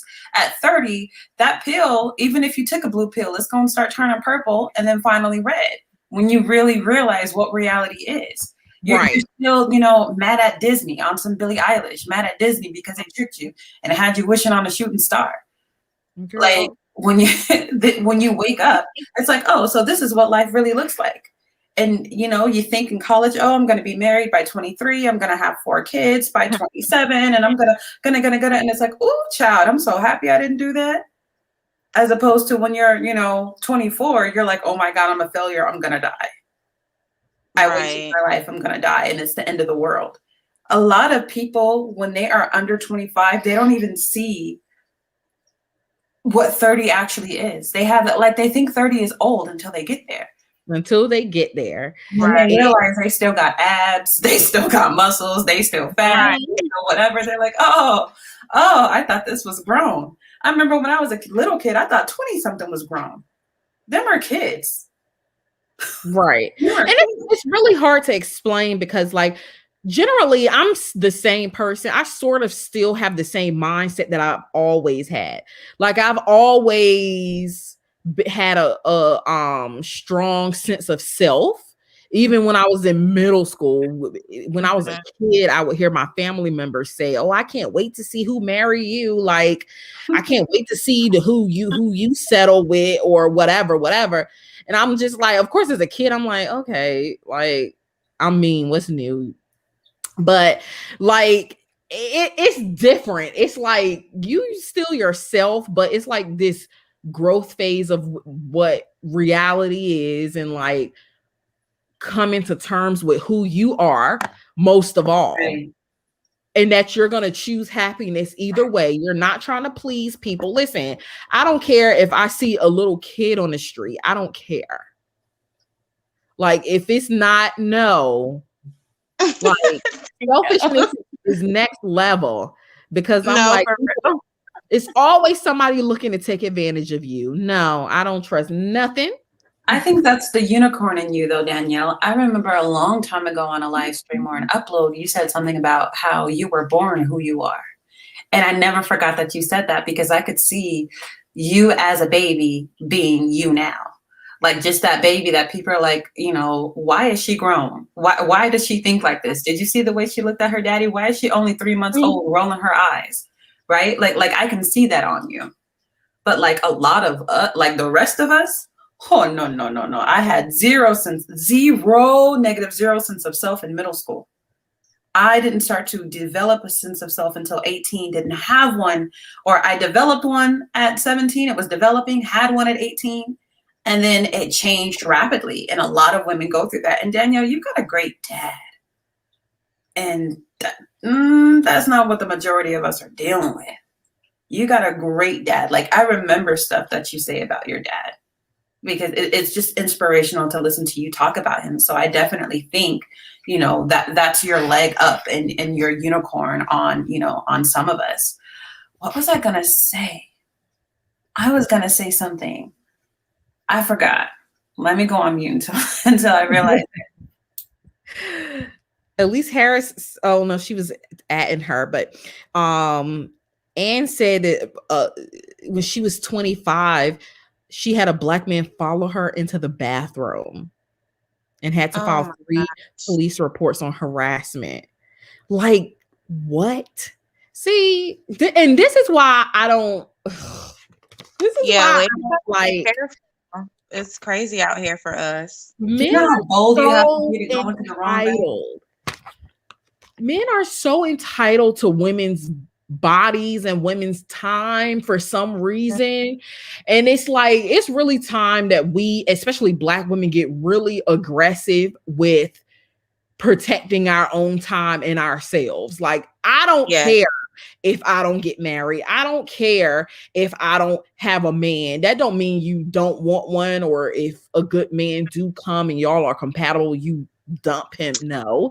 But like, the belligerence and the gall of these men to think that they have, even the so-called good ones are shocked when we have standards, and are shocked that it's not okay for you to follow someone in the bathroom. And God forbid you file a police report and they say, oh, you Black men, you white men, all people already locking us up enough. I ain't trying to send another Black to jail. You go under the jail. You go. I don't feel anything for you. I was in college and listened to the president of the Black Student Union say that about a guy who raped a gay girl at a party. Wow. Very much a gay girl. Very much no penis for me. I'm not going to call their names, but I want to. But she was raped to the point where she was up in the hospital. And then he was like, well, I didn't want to put another black man in jail and blah, blah, blah, blah, blah. I'm like, she's in the hospital torn up. How can you say that? And after that, we were in college. She shaved off all her hair and just didn't dress like a girl anymore. Like that was her turning point. And she's been that way ever since. In her 30s now and hasn't changed. But there was a time where she was like, she's a pretty girl and she was gay, but it was like, oh, I still have long hair. I still wear makeup. I still dance with guys at parties. But like, he raped her during the dance. That is so sad. Wow. And she like ran out of the dance and people weren't sure what was going on. They couldn't tell if they were dancing or what. And then that was the feedback from the president of the Black Student Union. Well, I don't want to put another black man in jail. I'm just like, he doesn't even deserve to be alive. If that was your daughter, right? She doesn't matter because she's not blood to you. She's not kin to you. But if that was your daughter, what would you want to do? You would be ready to shoot something. Right. And God forbid a woman not want anything to do with him, a woman not be attracted to a man. Like, I had a guy approach me the other day. I went on a walk in my neighborhood. And he was like, oh, what brings you here? You guys know I moved to the Midwest. And I was like, yeah, my partner. And he was like, oh, how long have you been with her? And I was like, it's a him. And he's like, oh, you said partner. I thought, you were gay. I was trying to get in between that. And I was just thinking to myself, if I was gay, that means I don't want you. And it was just like negligence. And I was just like, like the gay is not bisexual. If I was gay, that would make me I feel like that does not work anymore. Like back in the day, I used to say, oh, I have a boyfriend. And then it would be like, oh, okay, well, can you have any friends? And then like, I feel like whatever you say, they have a comeback for now. Like would you want me to have a friend if I was your girlfriend? Be honest. Exactly. Like, I just feel like they don't care. Like, even if you like were gay and you're like, yeah, I'm gay, they'd be like, oh, okay, well, whatever he just said. Like, they don't care. They're going to have something to come back with whatever you say. Yep. Uppity, we're gonna have to do a video on this. I want you to write it down, girl. You got some Google spreadsheets or somewhere you could take a note? Because I'm telling you, as you talk, sometimes I have to take notes and be like, oh my God, this has to be a live stream. You know what I was thinking when you said these men approach you, that one of the best ways to do is to be loud and say, my daddy said, my daddy taught me not to give grown men money. Because if you say if you say my mama said, the assumption is, oh, you have no protection. But if you say my daddy said, he might back off just a little bit at the thought of another man, because some of these men who approach women who are alone are what? Cowards. Right. I thought it's dangerous though to turn men down nowadays, because you guys saw what happened to the lady in Harlem when she got beat up trying to get wine. And like, I don't know, I feel like we need to do something else. So I got a text app.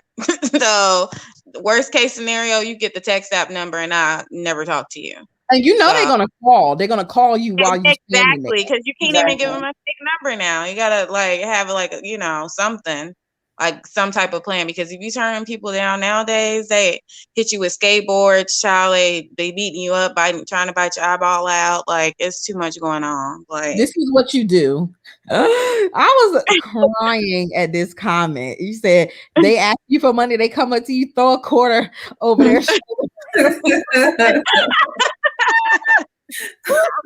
I don't know. I've totally visualized this, and I am in tears right now. Like, you just gonna have to like be shameless, like get rid of all pride and just full on run. They're gonna think something is wrong with you. I read this comment in the middle of having, what does they call it? You know how they say you get a contact high from somebody? I had contact cringe from the story like Ari was telling us about the guy at the gas station. And then I read this in the middle of while I was cringing. I was like, man. Yes. The roast. You said it like you gotta throw salt over your shoulder to hide right. And when they turn around to look, you dash. Everybody just cry and lock your doors and speed off. Okay, they're gonna get the message the next time they try to approach a woman, and hopefully they won't. Right. Listen, you gotta do what you gotta do. Carry something. If it's pepper spray, anything, just carry something. And because these men out here are crazy. You know what's crazy? We gotta practice with the weapons that we carry. I was listening to the Cast Life, and she was just like, you guys gotta practice having that weapon. Carry the weapon. Feel what it feels like to have your weapon in your bra or in your back pocket. Whip it out and see how quick you can, get a handle of it. Because some of us carry pepper spray and we're scared and fumbling, and before you know it, pepper spray from you and pepper sprayed you. Right. Exactly. Right. And then also you should spray it, because it, like, if you've ever been in a room and they sprayed pepper spray, it's strong. Like, so you need to know how it's going to affect you so you can be able to do what you need to do to get away. Like, oh yeah, you are are you a police officer or are you in corrections? I'm an investigator. Oh, see, I got and I was a K9 handler. Spray it. Yeah, I was a K9 handler, so we had to get like pepper sprayed, and yeah, it was terrible. What? Yeah. It was terrible. Oh my God. See, I'm so scared. I ordered one off Amazon that looked like perfume or lipstick. I know what you're talking about. Yeah. Just spray it, like go outside and spray it in the air and stand maybe a few feet away, and then it'll make you cough a little bit. So just kind of get used to it, because you don't want to be like, if you're in a fight, like you're going to be close to the person, So yeah. You want to do it. Yeah. And then also Uppity, she was right about, people carrying their guns like in their bra. I know a lot of women carry their guns in their purses. Like you need to know how to like get that weapon out as soon as possible. Because in a situation, like you're not gonna have 10 seconds to dig in your purse and find it, take it out of the holster if you got it in one. Like you need to know like what's going on, like where it's at, how to get it in less than a second if you can, a second at most, because you're not a long time. Yeah, you're not gonna have time to be over here trying to think about what you need to do. Like you need to be prepared. Light Mary, I think I need you to have a YouTube channel or to become a frequent panelist, because I got a whole diuretic load of questions. I actually have a channel. I was thinking about doing like a women's safety video, but I was like, I don't know if I can watch it. Yeah. What's your channel? Put it in the chat. It's just Light and Airy. Oh yeah, I hardly ever post on there, but I was thinking like maybe I should start like back doing videos and make them like based around like what I do, like law enforcement and women. Like, yeah, so because you a gun that you ain't supposed to have. Let's say you don't have a gun license, but in self-defense you shot somebody. Do you get in trouble for that if it's an illegal gun? I think it depends on the situation. Like if it's life or death, then you probably won't get in trouble. But like it's situation dependent, honestly. I can't just tell you and then y'all be out here shooting people, child. Like like I said, I'm not no ride or die. Y'all going to jail, okay? I ain't me. No. This comment breaks my heart. Which one? The whole catcalling exposed was about. TTS been real serious for a while. For Black women, it starts when they're children. You start getting catcalled at 9 or 10. And having your butt touched. I was walking to the bus one time, and this man on my street, he was like, "Ooh, I can't wait till you turn 18." And I was like, "Oh no!" Like, I was like, yes, like they don't care. They don't care. They do not care. Yeah, I'm from St. Louis, so it's real, Okay. Girl, it's real hood out. Listen, they do not care. He was straight up like, "Oh, I can't wait till you turn 18." I was like, ew. Like, these little perverts, man. I can't. Men disgust me in general. Men disgust other men. That's why I don't understand why they're like, "Oh, you guys want to talk bad about Black men," and you did. And I'm like, you guys don't. When they're actually fathers, they be like, "Oh, stay away from men. Don't talk to men." They don't be like, "Oh, certain kind of men, not all men. Sure, you can spend a night with that one. Oh yeah, she's got a good dad. You can spend the night at her house with just her and her dad." Like no, it don't work like that. They be like men. I feel like their code is so strong, even the good men, like, because I know some and they like I'm like, dang, you are on code no matter what. Like, I'm like, this is ridiculous. Like, No matter what. It's always like I feel like he always gives like them the benefit of the doubt or something. I'm like, why do you always give them the benefit of the doubt? Always. Like, it's like so I cover you, you cover me, because they be knowing their friends are wrong. They'll be on code about straight up rape. How is it that 98% of women have been sexually assaulted, but no man knows a rapist? Mm-hmm. I mean, like, it doesn't matter how good they are. Like, it don't matter what they do. It doesn't matter what the culprit does. They will always find a way to insert a butt. Oh no, like, for real. It like they are on code like no other. If Black women got on code that way, they would be screwed. Everybody would be screwed. Yeah, we would be unstoppable. On top of the world, man. Everybody would be screwed. That's why I don't even want some of these men in these conversations, these dating coaches, these Derek Jacksons, these Kevin Samuels. It's like, from woman to woman, what do we do about toxic femininity? From woman to woman, what do we do about these whack ass moms who are jealous of their daughters? From woman to woman, what do we do about X, Y, and Z? Like, if you feel that ugly to the point where you got to hate on me, let's have a plastic surgery fund where we all get new noses, bitch. Okay, we all get bitch. Let's all put our money in the same fucking pool, and we all gonna get some 360 lipo, because all this hating that shit like is doing nothing for us. How do I help you with your glow up and your level up so you could be with me, for me, and not against me? Right. Yep. And so everybody can win, and so we're better positioned, because it's so crazy that no matter how much information Black women have, the collective, the majority of Black women just won't get it. They just won't see it. Like, the way they flock to these channels and to, like, they will drag a Black woman for saying something that a Black man says. As soon as a Black man say it, it's all good when they say it. Right. It's like, well, you got a point. How are you listening to the people who never get married, who have the most, who impregnate everybody? And at this point, we know it's not just Black women and our poor choices. That's a conversation in-house for us to have with each other about our poor choices and making better choices and protecting ourselves. But that's not a conversation for men to have, because at the end of the day, Black men are making non-Black women single mothers. Their numbers are rising. Because of racial dating. That means they are the problem. I just heard in my spirit a YouTube channel called In-House Conversations, Danielle. Lord of mercy. In-House Conversations. We're gonna have to start a combo YouTube channel.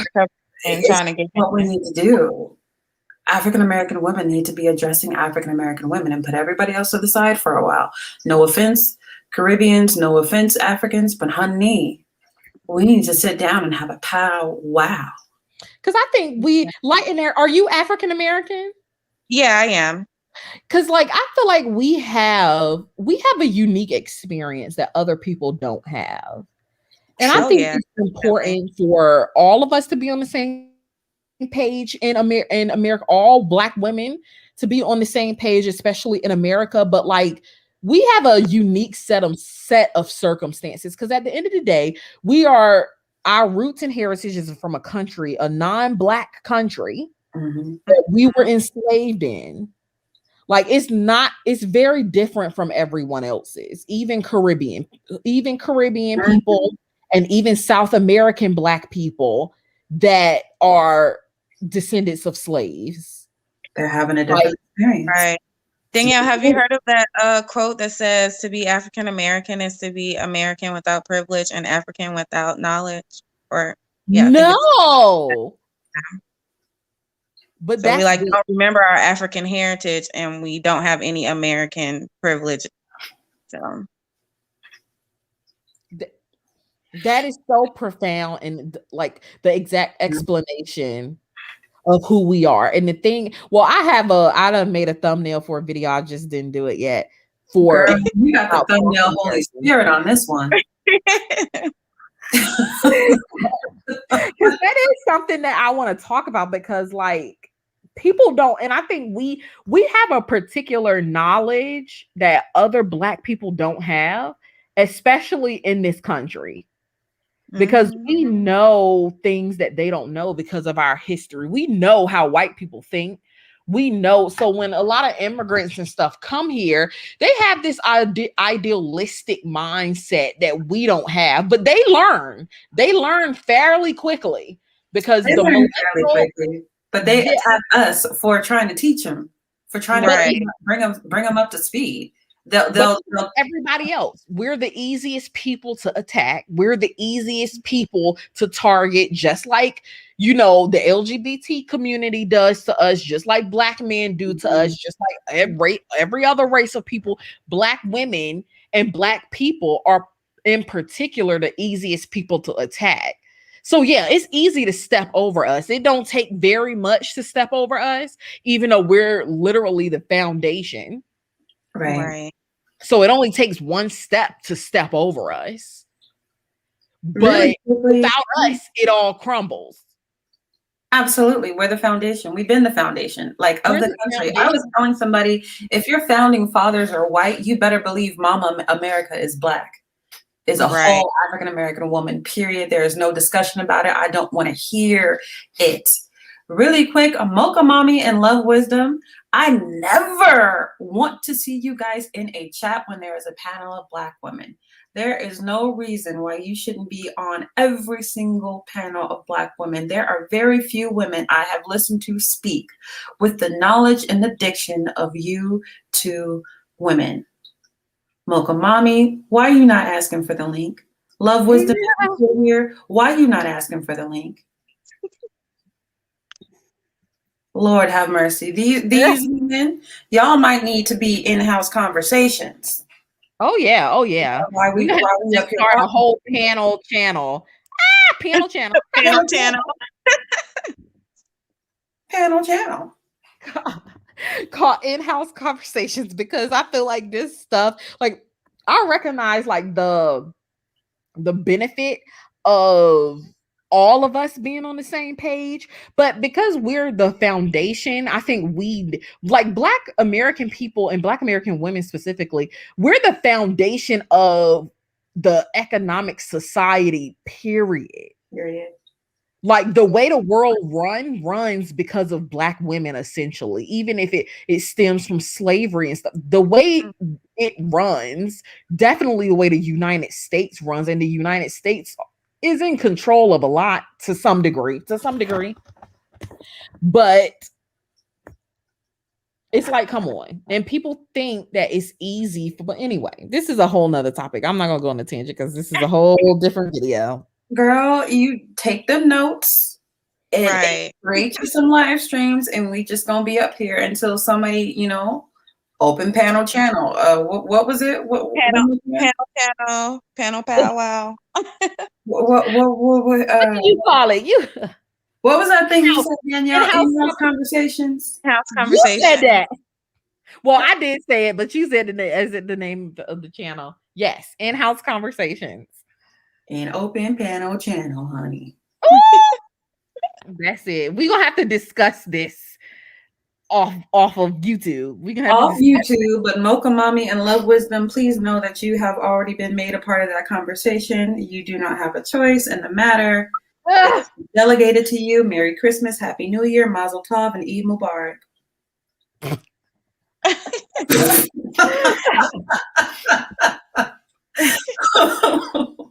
They have been voluntoed, okay? Okay. Yes. So, okay, we've been up here for like, I've been up here for like almost 2 hours. So we can attempt to end this, but we definitely, how best to connect? I see Light and Air. I follow her on Instagram. I follow both of you on Instagram. You can just DM me. Yeah, I need a tag or something so I can follow you too. Okay. Oh, my Instagram is just light.n.airy. Light.n.airy. Okay. Yes. I can do that. All right. Final words for me. I just want to say I love these panels. I love when African American women can come together and vent a common problem. It was extremely organic. organic that we all had the same problem with these gas stations and these people coming up to us panhandling.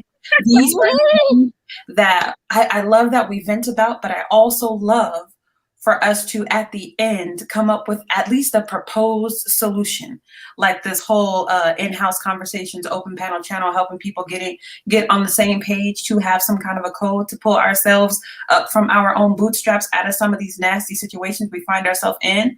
Part of the reason so many Black women call Kevin Samuels is because our Black asses are not on code. We're not on code. And a channel like that can get us on code, where we lay our differences aside the way Malcolm X wanted to do with that Organization of Afro-American Unity. And like, look, I don't care if you're Muslim, Christian, Jew, I don't care if you're gay, straight, whatever, we're Black women. That is the banner we need to come together under and fix those problems without partisanship. Yep. Lay your Republican and Democrat at the door. Lay your liberal at the door. Lay your conservative at the door. And just be Black women here and figure out a code. So that's my final piece. Thank you for having me, Danielle. Girl, I love you. You look like Channel News at 7 in that picture. Exactly. Girl. You look like you know the whole choreography for what is that? Bookie Bookie Boo. What? How do you guys I am so real. I am so real. Y'all always coming with the jokes for me. What was y'all talking about? My glasses. All right, you guys, I'm out of here. She done left Mocha Mommy as soon as you came in. Right. Oh, I know she's very busy. Yeah. But Well, I'll just say my final words then, Danielle. Okay. Thank you for having me on for one. This is my first time on here, but I have to agree with Uppity. It was very natural, and I'm glad that we had like a solution-oriented conversation and not just, venting and ranting. Yeah. Here. I appreciate it, and I'm pretty sure I'll talk to you later. Okay, later. All right, bye. Bye. hi Hi, there. Mocha Mommy. Hi. I love your channel. Thank you. But I mean, I'm just coming in at the tail end of it because I'm at work. But I just want to say that I saw this coming like a long time ago. And the reason why is, like you said, we need to do a better job of trusting each other and the advice we give each other. Mm-hmm. Simply because now, and I'm not trying to impose like my religious views on people, but if you are going to prescribe to a Christian ideology, Mm-hmm. you need to actually read the Bible, because this is a very, very Titus chapter 2 thing, right? Men teach men, women teach women. So when you have a guy in women's spaces, right, talking to them about standards more than he is spending time with men, teaching them to be the standard, that's always something you should side eye.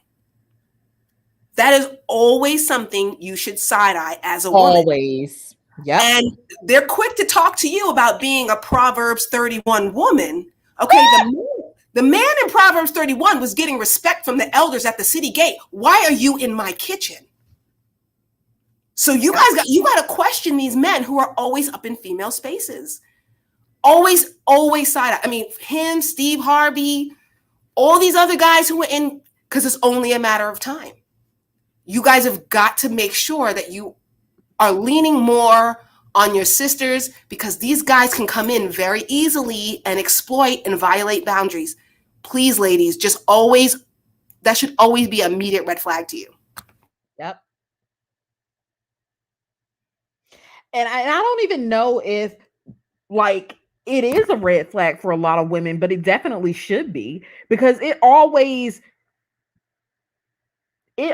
have my like tin hat tingling when men jump into women's spaces, because it's just odd. Like, why are you here? Why are you not focusing on what you're supposed to be focusing on? That's a good point. If you think about it, there's a reason why there's no women in running a monastery.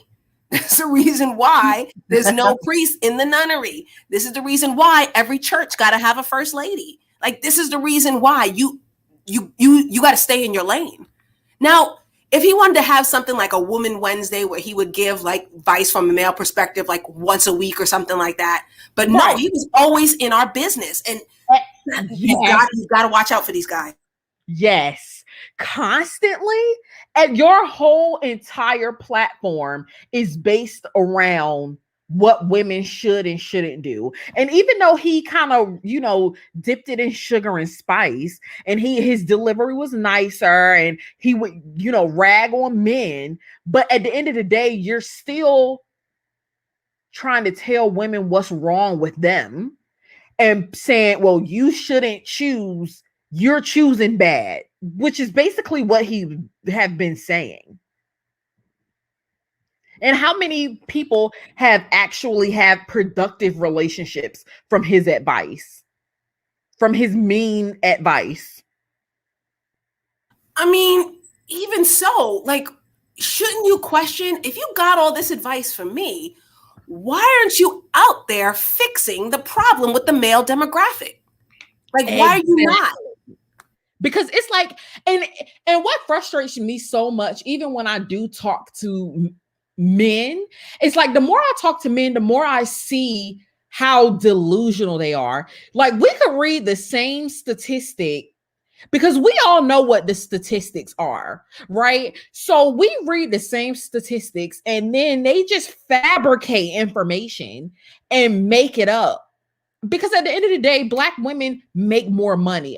Black women are the heads of households. But at the same time, we're in a patriarchy. How are you failing this miserably in a patriarchy?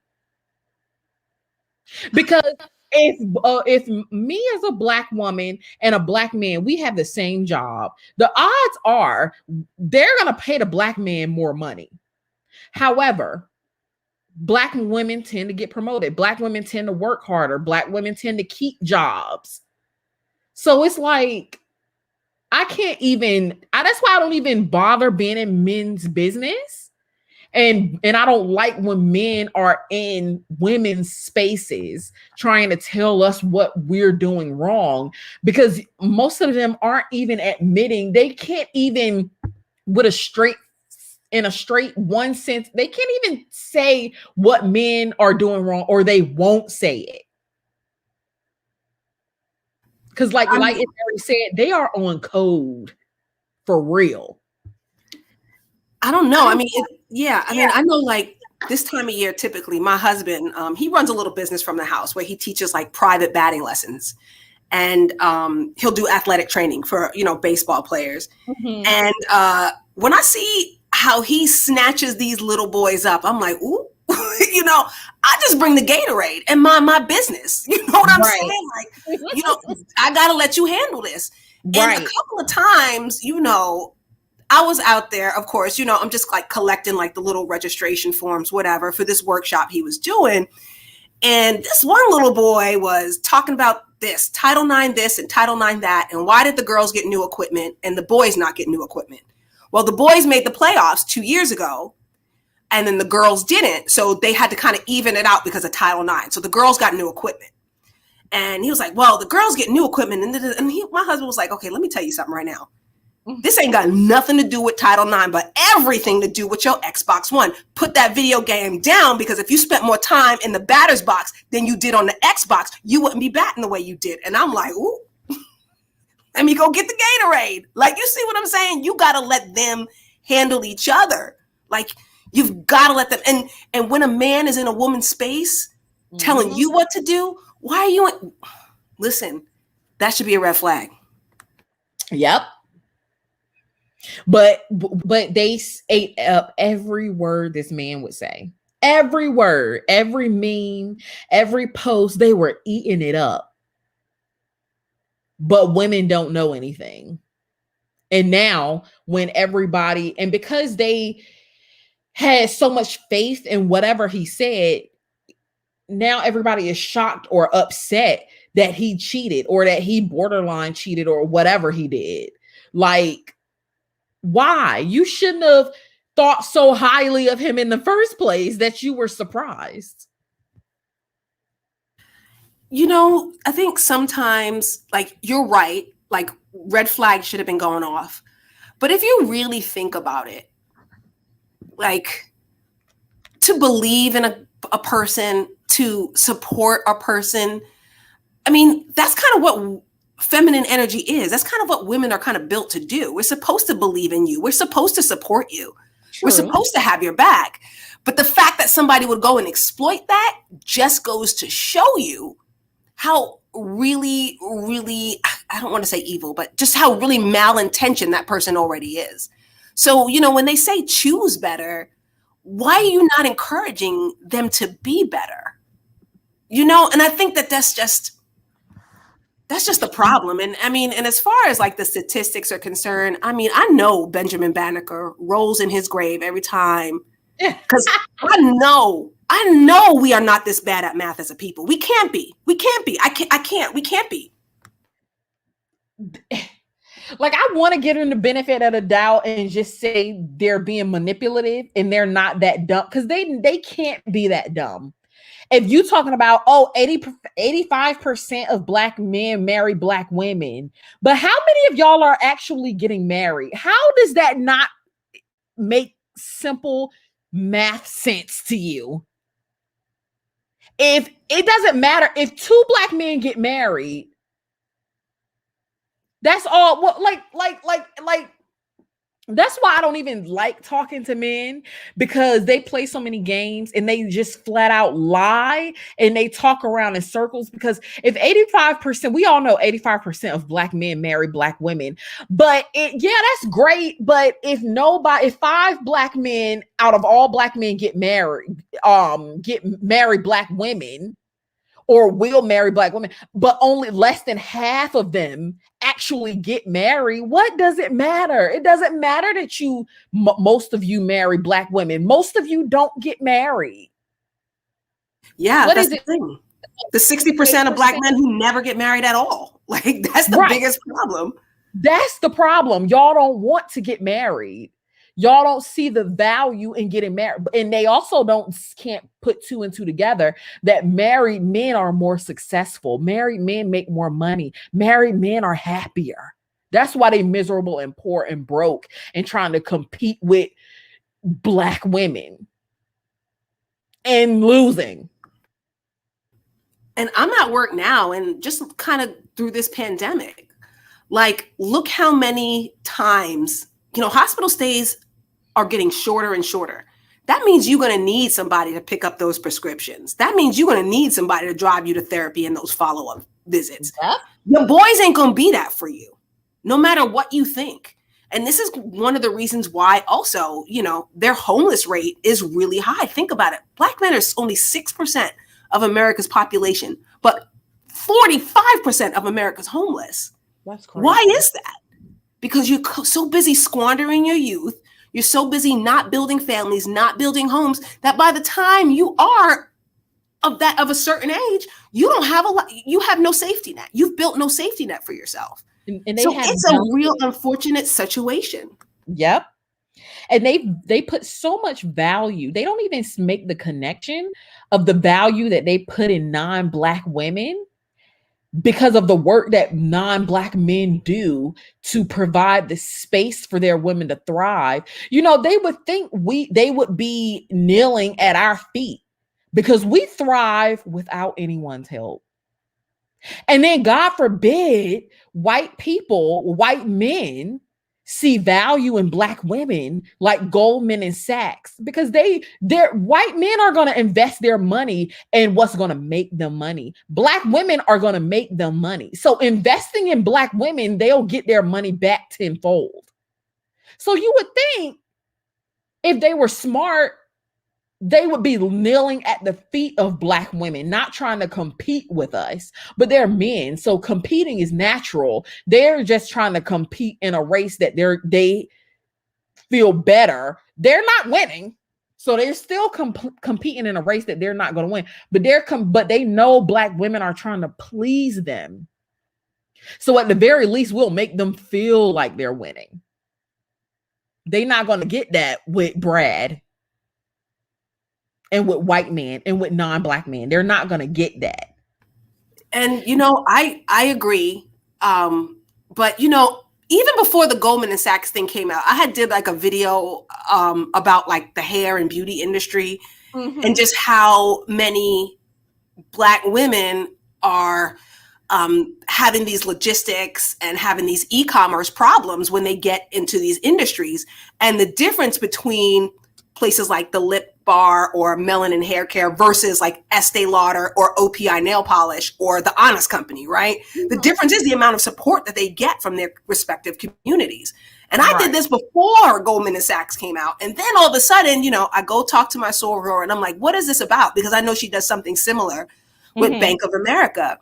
And she was just explaining how many Black women have just problems with supply chain logistics and e-commerce platforms. And even when you guys invent something, even when we invent something as women, right? How we have a hard time protecting our proprietary ideas with no patents. Yeah. So like, and again, like that's an area where when we talk about us being unprotected, business-wise, we are very unprotected. We don't have the money to get patents, and people can easily steal our ideas up from under us because we don't have the protection. We don't have the resources. And then they'll have the nerve to talk about white zaddy. It's just crazy to me. We don't have the protection in any form, but we still manage to thrive and to create the most new businesses. Our businesses aren't as successful because again, we don't have the most support. We don't have the most protection, but we're doing it anyway. Yeah. And I just feel like, they have issues that they have to figure out among each other. And I know that as a whole, they kind of feel as if we're their biggest problems. But the reality is, they're their own biggest problems, And I mean, because you can't be your family's leader unless you are first your brother's keeper. So that's all I'm trying to say. Like they really have to have a powwow among themselves. And they refuse to do that. They rather talk to us. Right. And I think that's kind of where, again, if you do self-identify as Christian, please read your Bible. Like, don't take their word for it, because I think too many of us do that. But, I talked about this too. Like the first divested woman was Abigail, right? Sometimes when a man is wallowing in his foolishness, you got to let him stand there.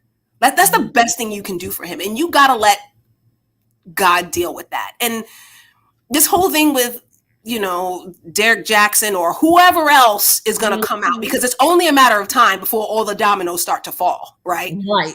I mean, we just got to let them stand in that foolishness. Don't be up in their chats and, don't be saying like, well, you're wrong and your statistics are wrong. Like, listen, I have it on very good authority that many people in academia have went and corrected some of these manosphere dudes and they refuse to adhere to it. So you just got to let them be. And I'm just going to give you guys a warning. There's only so much, with all this discussion about net neutrality and cancel culture and the fact that Facebook and Twitter have been testifying before Congress, there's only so much they're going to let you quote the Center for Disease Control during a pandemic and not flag your stuff and pull your stuff down and not demonetize you.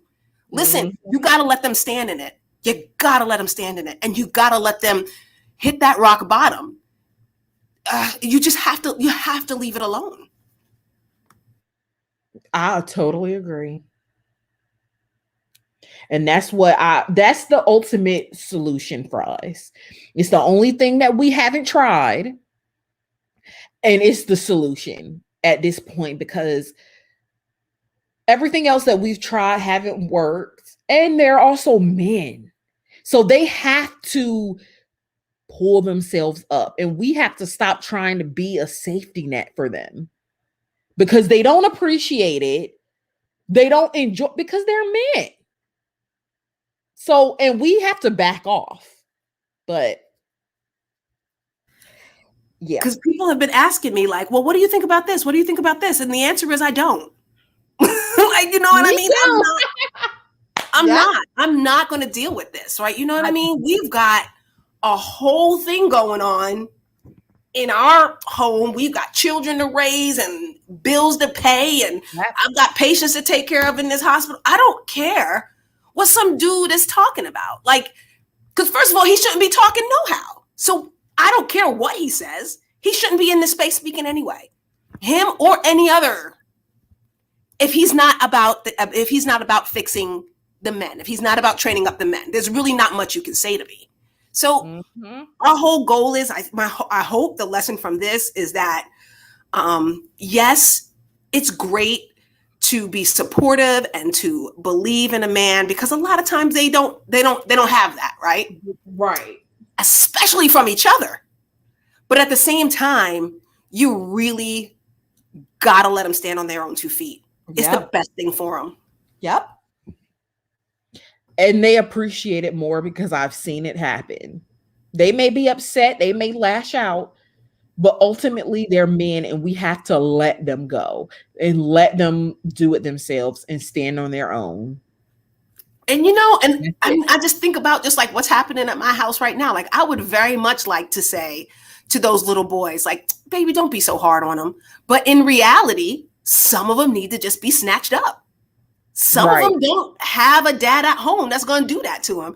And it stinks sometimes. Like, I hear him talk to them, and it's like, especially once I know he starts speaking Spanish, now I know he mad, right? You know what I mean? So, and I'm like, okay, baby, do he speak English? He know what I said. I'm like, okay, he know. Let me go ice down this Gatorade, because I gotta let him handle it. I gotta let him handle it. And that's the thing you guys we have to learn. We have to learn to back off. Yep, I agree. And just let them be men, and let them to the best of our abilities, provide our kids with fathers, because they need it. As much as we think we can do it, and as much as we do a good job, they're still missing something. And maybe you have to have it to know what it's like to not have it, but it's important. Yeah. And I mean, and it's not just absentee fathers, it's absentee uncles and absentee grandpas too. Yeah. And as much as they want to place blame, you guys they really have to have each other. And we really can't do anything about that. We can't. And we have to stop trying to, because it's nothing we can do about being like trying to fix men. We can't do that. We have enough to worry about on our own. And that's why it irritates me so bad when they come in women's spaces, but they don't say anything to men. Anything. Why aren't you telling men, while you're telling us to choose better, why aren't you teaching men how to be better? Because we all are, all of these different channels telling us how to be better and how to level up is essentially telling us how to choose better, because we're going to raise our standards and expect more. And we're not going to have anything to choose from, because only women are getting the teaching. Yeah. And I just kind of wonder, like, where is our Jordan Peterson? Like, where is our, telling these men that you got to clean your room? Like, where is our, like, Jose Molina that's just teaching these boys these lessons, and Bobby Bonilla that's just teaching these guys how to run their business and handle their money? Like, where is our version of that? Because clearly there's a market for it. Right. Other communities are marketing this. And who's that other guy, the TED Talks, who's talk about, oh gosh, I forgot his name. He's an Asian American man who talks about, like, no, you guys got to make money first, and then you pay for your leisure. Don't come out here trying to talk about you trying to be some kind of musician or artist. No, you be a software engineer, then you go build your own music studio and do that in your spare time. Pay your mortgage. You know what I mean? Where clearly there's a market for it. But they have to figure that out for themselves. They got to figure it out for themselves. And in the meantime, I, as a woman, have the luxury to go get an Asian man, go get a Hispanic man, go get somebody else who have a better mindset while y'all try to get yourself together, because I'm not waiting.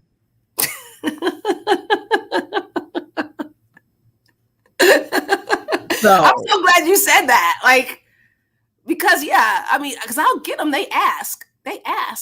Yeah. They ask, and they're like, how come I don't have a problem in Panama or the Dominican Republic, but I have a problem in North Carolina? I'm like, girl. In North Carolina, right. And I have no problem getting like Asian men, like Indian men. Like, come on. And all the Indian men. And Raleigh is like a big tech, because of RTP is like a big place for tech. Please. So I'll just go get one of them. While y'all take a few decades to get yourself together, how long it's going to take.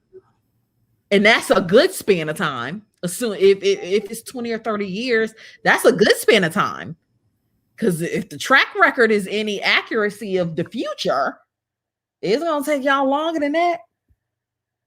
So in the meantime, I feel like Black women, I try to be more solution-based. Instead of just complaining and talk about, listen, what are you going to do for yourself as an individual? Because these men have to fix, as long as they're in women's business, as long as they're trying to correct us, but they're not correcting each other. You got a bunch of women ripe for the picking who's stuck in one space waiting for men to appear that's not going to appear. Go out and get somebody who is already ready. And I mean, I think too, like biblically, if you think about it, a fallen kingdom, your women are usually spoils of the victor. So, and so when you see this and you think, oh, you guys are just making it up. No, that happens.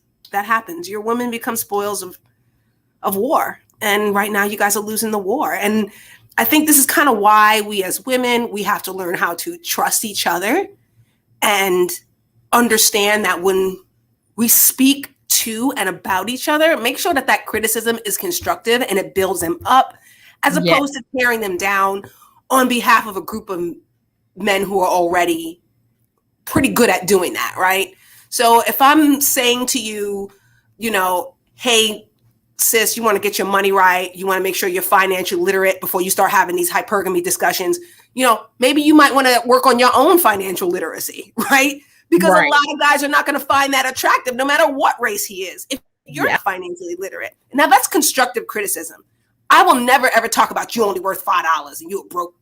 Right. The same message delivered properly.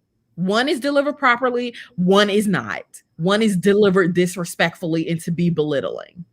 Right. And we're not even, and the thing about it is like, where are you even getting that number? I mean, are you getting that number because I'm 4 times more likely to have a mortgage than you? And then therefore because I have less equity because I had to get an FHA loan and not conventional. Is that why I'm worth less than you? But once this mortgage is paid off, what are we looking at? Yep. You know what I mean? So that's the thing too. That's why you got to be real careful with these statistics and where they're getting them from. Yep. You don't even have to pay your mortgage off. In this climate, you can just sell your house and make bank. You sure can. One of my coworkers sold her house, like it made almost $40,000. From our net worth. So if I'm 4 times more likely to own a house than you, 8 times more likely to start a business than you, Black women are 64% of the degrees, and we're only worth this quote unquote $5. How much does that make you worth? Yeah. And why do we not have a number? 5 cents. The reality is it's a negative number. It's a negative number. It's a negative $130. And it depends on the zip code you're in. And that's what's sad. And you guys don't want to address that. But you know what? You got to leave them alone. So that's why I'm telling you, you know what? Get on your financial podcasts, get on your savings plans, get on your debt eradication strategies, and you got to leave it alone. And we have to, because I even see the way my own finances shift. And I could just imagine if I would have had a kid maybe 5 years ago or something, like I would be low key screwed if I had a kid by the wrong person. And so we really have to be smarter and make active choices. And that's what I meant by have in-house conversations, because yes, a lot of as a collective, Black women are quote unquote better than Black men. We're in a better space than Black men, but there are things we can do to propel our circumstances even more. Because when you get over a certain age, you making a certain amount of money, you become more financially wise, your situation will be a lot better. Very true. But we got to let them go. Yeah, we have to let them go and stop feeling obliged to support them or to have their kids, or feeling like we're responsible for continuing the Black race. The Black race is not going anywhere. No. And I mean, and let's just say it does. Who cares? Ultimately, I don't care. Yeah, ultimately it's not our responsibility. You know what I mean? Like, lineage is always carried down through the father, right? That's why you have juniors and the thirds, right? So if you guys don't care enough, then I can't care for you. No, I can't care. No matter how much I care, I can't care for you. And, you know, and sometimes I do feel a little sad for my dad, you know, because he did work very hard to build his Black family.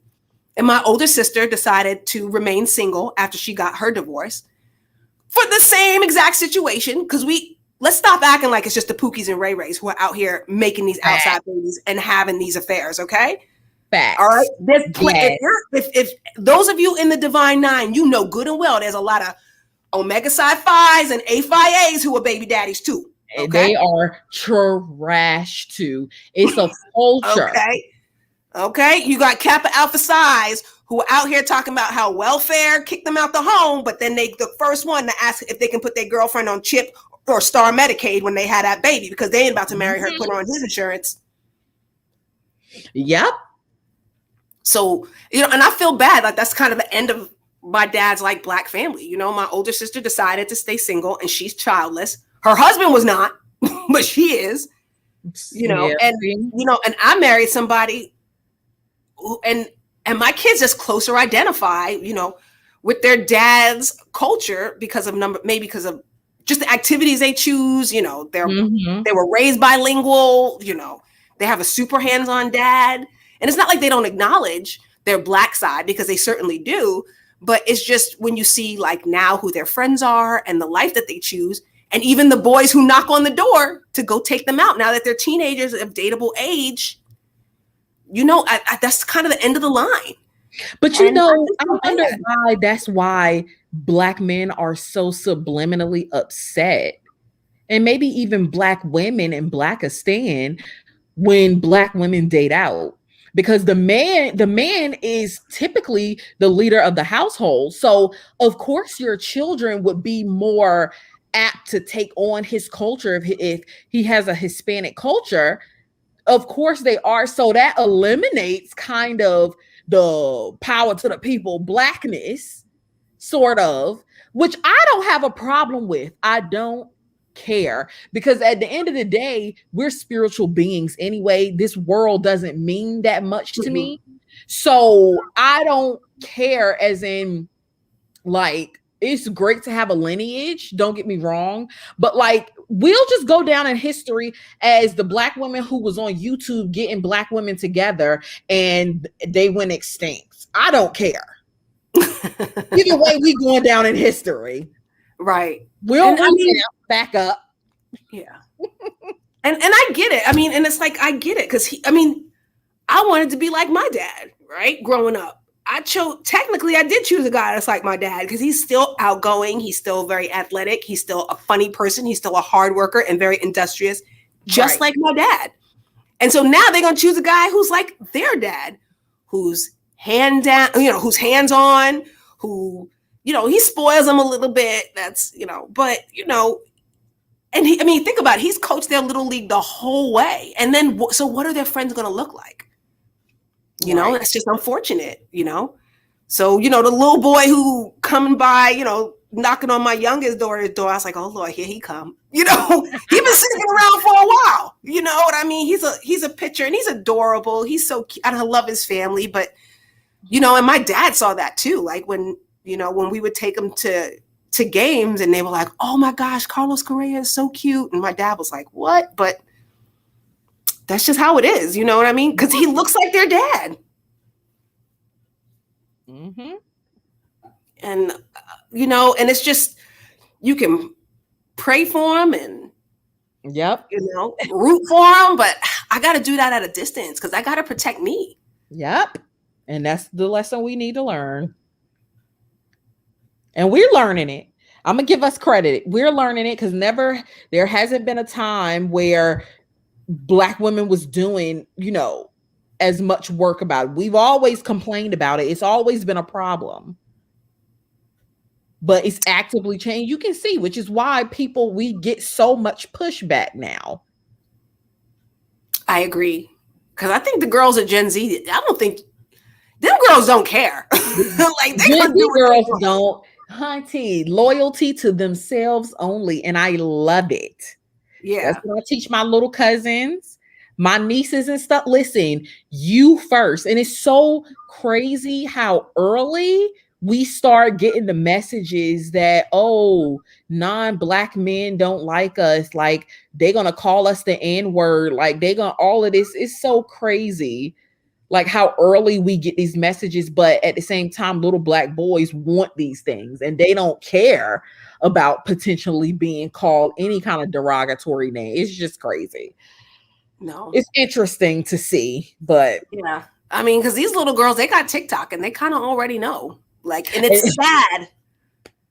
And the TikTok that's like that they were doing, like, I guess went viral a few weeks ago or so, and the Black girls were talking about like the white boys and stuff like that, like the Black boys used to do the Black girls. Like, okay, these Gen Z girls ain't playing. Okay. Yeah. And I told my girls, I said, don't y'all dare don't go out there, because to me that looks dysfunctional. Like, to me, saying that this group of men is better than this group of men, that looks dysfunctional. You just live it. You don't have to tell nobody. Right. And they're going to pick up off how you're living your life, because you can go around saying everybody's good. Non-Black men, you should. But if they don't see Black women dating non-Black men, if they don't see that they have options, then they're not going to know. Yeah. So you don't have to talk about it. I mean, I don't condone bragging about any man. Right. I agree. Because a lot of men of all races are trash, and they manipulative, and they love the patriarchy, and they wield it every chance they get. So, but yeah, but it's fun. I mean, I know on my channel I had showed them kind of how to improve their online dating algorithm and where you should take your pictures, how you should take your pictures, and all these things like this. And then, women were writing me back like, yeah, I got all these. But the reality is, a lot of the people who are going to inbox you, they're going to look all different kinds of ways. So, vet them all, Do I follow your channel? Am I a subscriber? Did I even know you had a channel? Let me go look. Because I might need some of those tips. But, it's just like, because I feel just a lot of times, like, we notice dysfunction, but sometimes I feel as if Black women, we sit on the sidelines a little bit too much. Yeah. And, one of our good friends is, he's like a data analyst for one of the top online dating companies. And he was like, if you can crack the Black woman code to start to get them to participate, there's millions of dollars in it, because nobody can crack the code. Like, none of the major dating apps can crack the code to get us to participate more on these platforms. Because if you give a Black woman a 30-day trial, by day 10, she's finished. She's done. And I'm so guilty of that. Yeah. It's a shame. I have never stayed on a dating app longer than like maybe 2.5 weeks. Yeah. They said by day 10, you're done. And then you don't optimize your algorithm for them to feed you better choices. So that was just kind of, So, and then a lot of things too, it has to do with the inbox, like about how a lot of times, I mean, it depends on this particular dating site. I'm trying not to call my friend out because I don't want him to risk his job, but this particular dating site, he was saying that 80% of the people who are going to inbox you are not going to be Black. And then that is one of the reasons why he feels that Black women drop out or fall to the bottom of the algorithm. You don't have to say it, but I'm making a statement. I wonder if it's Hinge, because I feel like Hinge and Bumble mostly, but mostly Hinge, because I like Hinge the best. it's mostly white and like Indian men. I don't get too many Hispanic men across the board, but it's definitely, I think I would say like maybe a fourth of the people are Black men on with my experience with that site, which is why I would tell like Black women when they would think that I'm selling snake oil, saying that date non-Black men, they do like you, like to get on Hinge, get and reply, because these people, they do want to talk to you. And it's mostly non-Black men in my experience with that particular app. That is. Yeah. This person doesn't work for Hinge, but he let me know like that's just a problem. And you know, so they're walking around talking about least preferred. No, you're falling to the bottom of the algorithm because you're not engaged. Right. So it really doesn't have to, you know, so even if you say like, bottom line, how can you be least preferred if the app is over 70% male? A male is going to be the least preferred on the app. There's no way a woman's going to be the least preferred when these apps have a 70% male subscription, you know, subscriber base. Or if Black women are just not staying up there long enough, how are the numbers accurate? Right. That's the problem. Yeah. I'm telling you, you give a Black woman a 30-day subscription, by day 10, they drop off. And most of you guys will drop off. Guilty. And 10 days would be good for me. Yeah, but you got to kind of keep working your algorithm. You got to keep upgrading your pictures. And then you decide, okay, is it worth it to get the paid one? Is it worth it to just switch apps because of my zip code? And again, and then who's to say? Because each zip code varies. You know, one zip code can do well with Tinder and another zip code may not. One zip code can do well with Match and another zip code may not. Okay, so maybe that was the zip code I was in too. Yeah, and you know, and that's why you should continue to work it and continue to try different zip codes and try different, you know, and I had kind of like broke down like the advice that he gave me to help me algorithm. It's the last one I uploaded. I'm definitely going to have to watch that, because when I get back on the dating scene, when I'm all ready, I'm definitely going to need this information. Yeah, and you kind of have to keep updating your pictures. See, I didn't know that. Codes. Yeah, because it's dropping you to the bottom of the algorithm. Because if you know, because after they've seen the pictures, and they're like, you know, and he's like, maybe not, or he doesn't get a response, but you upload a new picture, maybe somebody else will be like, oh, okay. You know, and so you just really have to continue to refresh the app because you're falling to the bottom of the algorithm. Is that for like dating apps like Match, or is that for, I mean, dating sites or dating apps like Bumble, where you have to match with someone? Because if you don't match with them, they're not going to come, you know. If you update your pictures, will it matter? If you update your pictures and your hobbies frequently, it will improve your algorithm and your stands in the algorithm. Okay. So you, because sometimes he might not be interested in picture 1, but might be interested in picture 2. Like he might not be interested in you in a fancy dress if he is outdoorsy type of guy, right? So then if you're in a picture doing something outdoors, oh, okay, now I see. Okay. See what I mean? Okay. So you kind of have to keep refreshing, keep adding new things, and just see what works. I mean, because right here, I guess, like I live in Austin. It's a very casual city.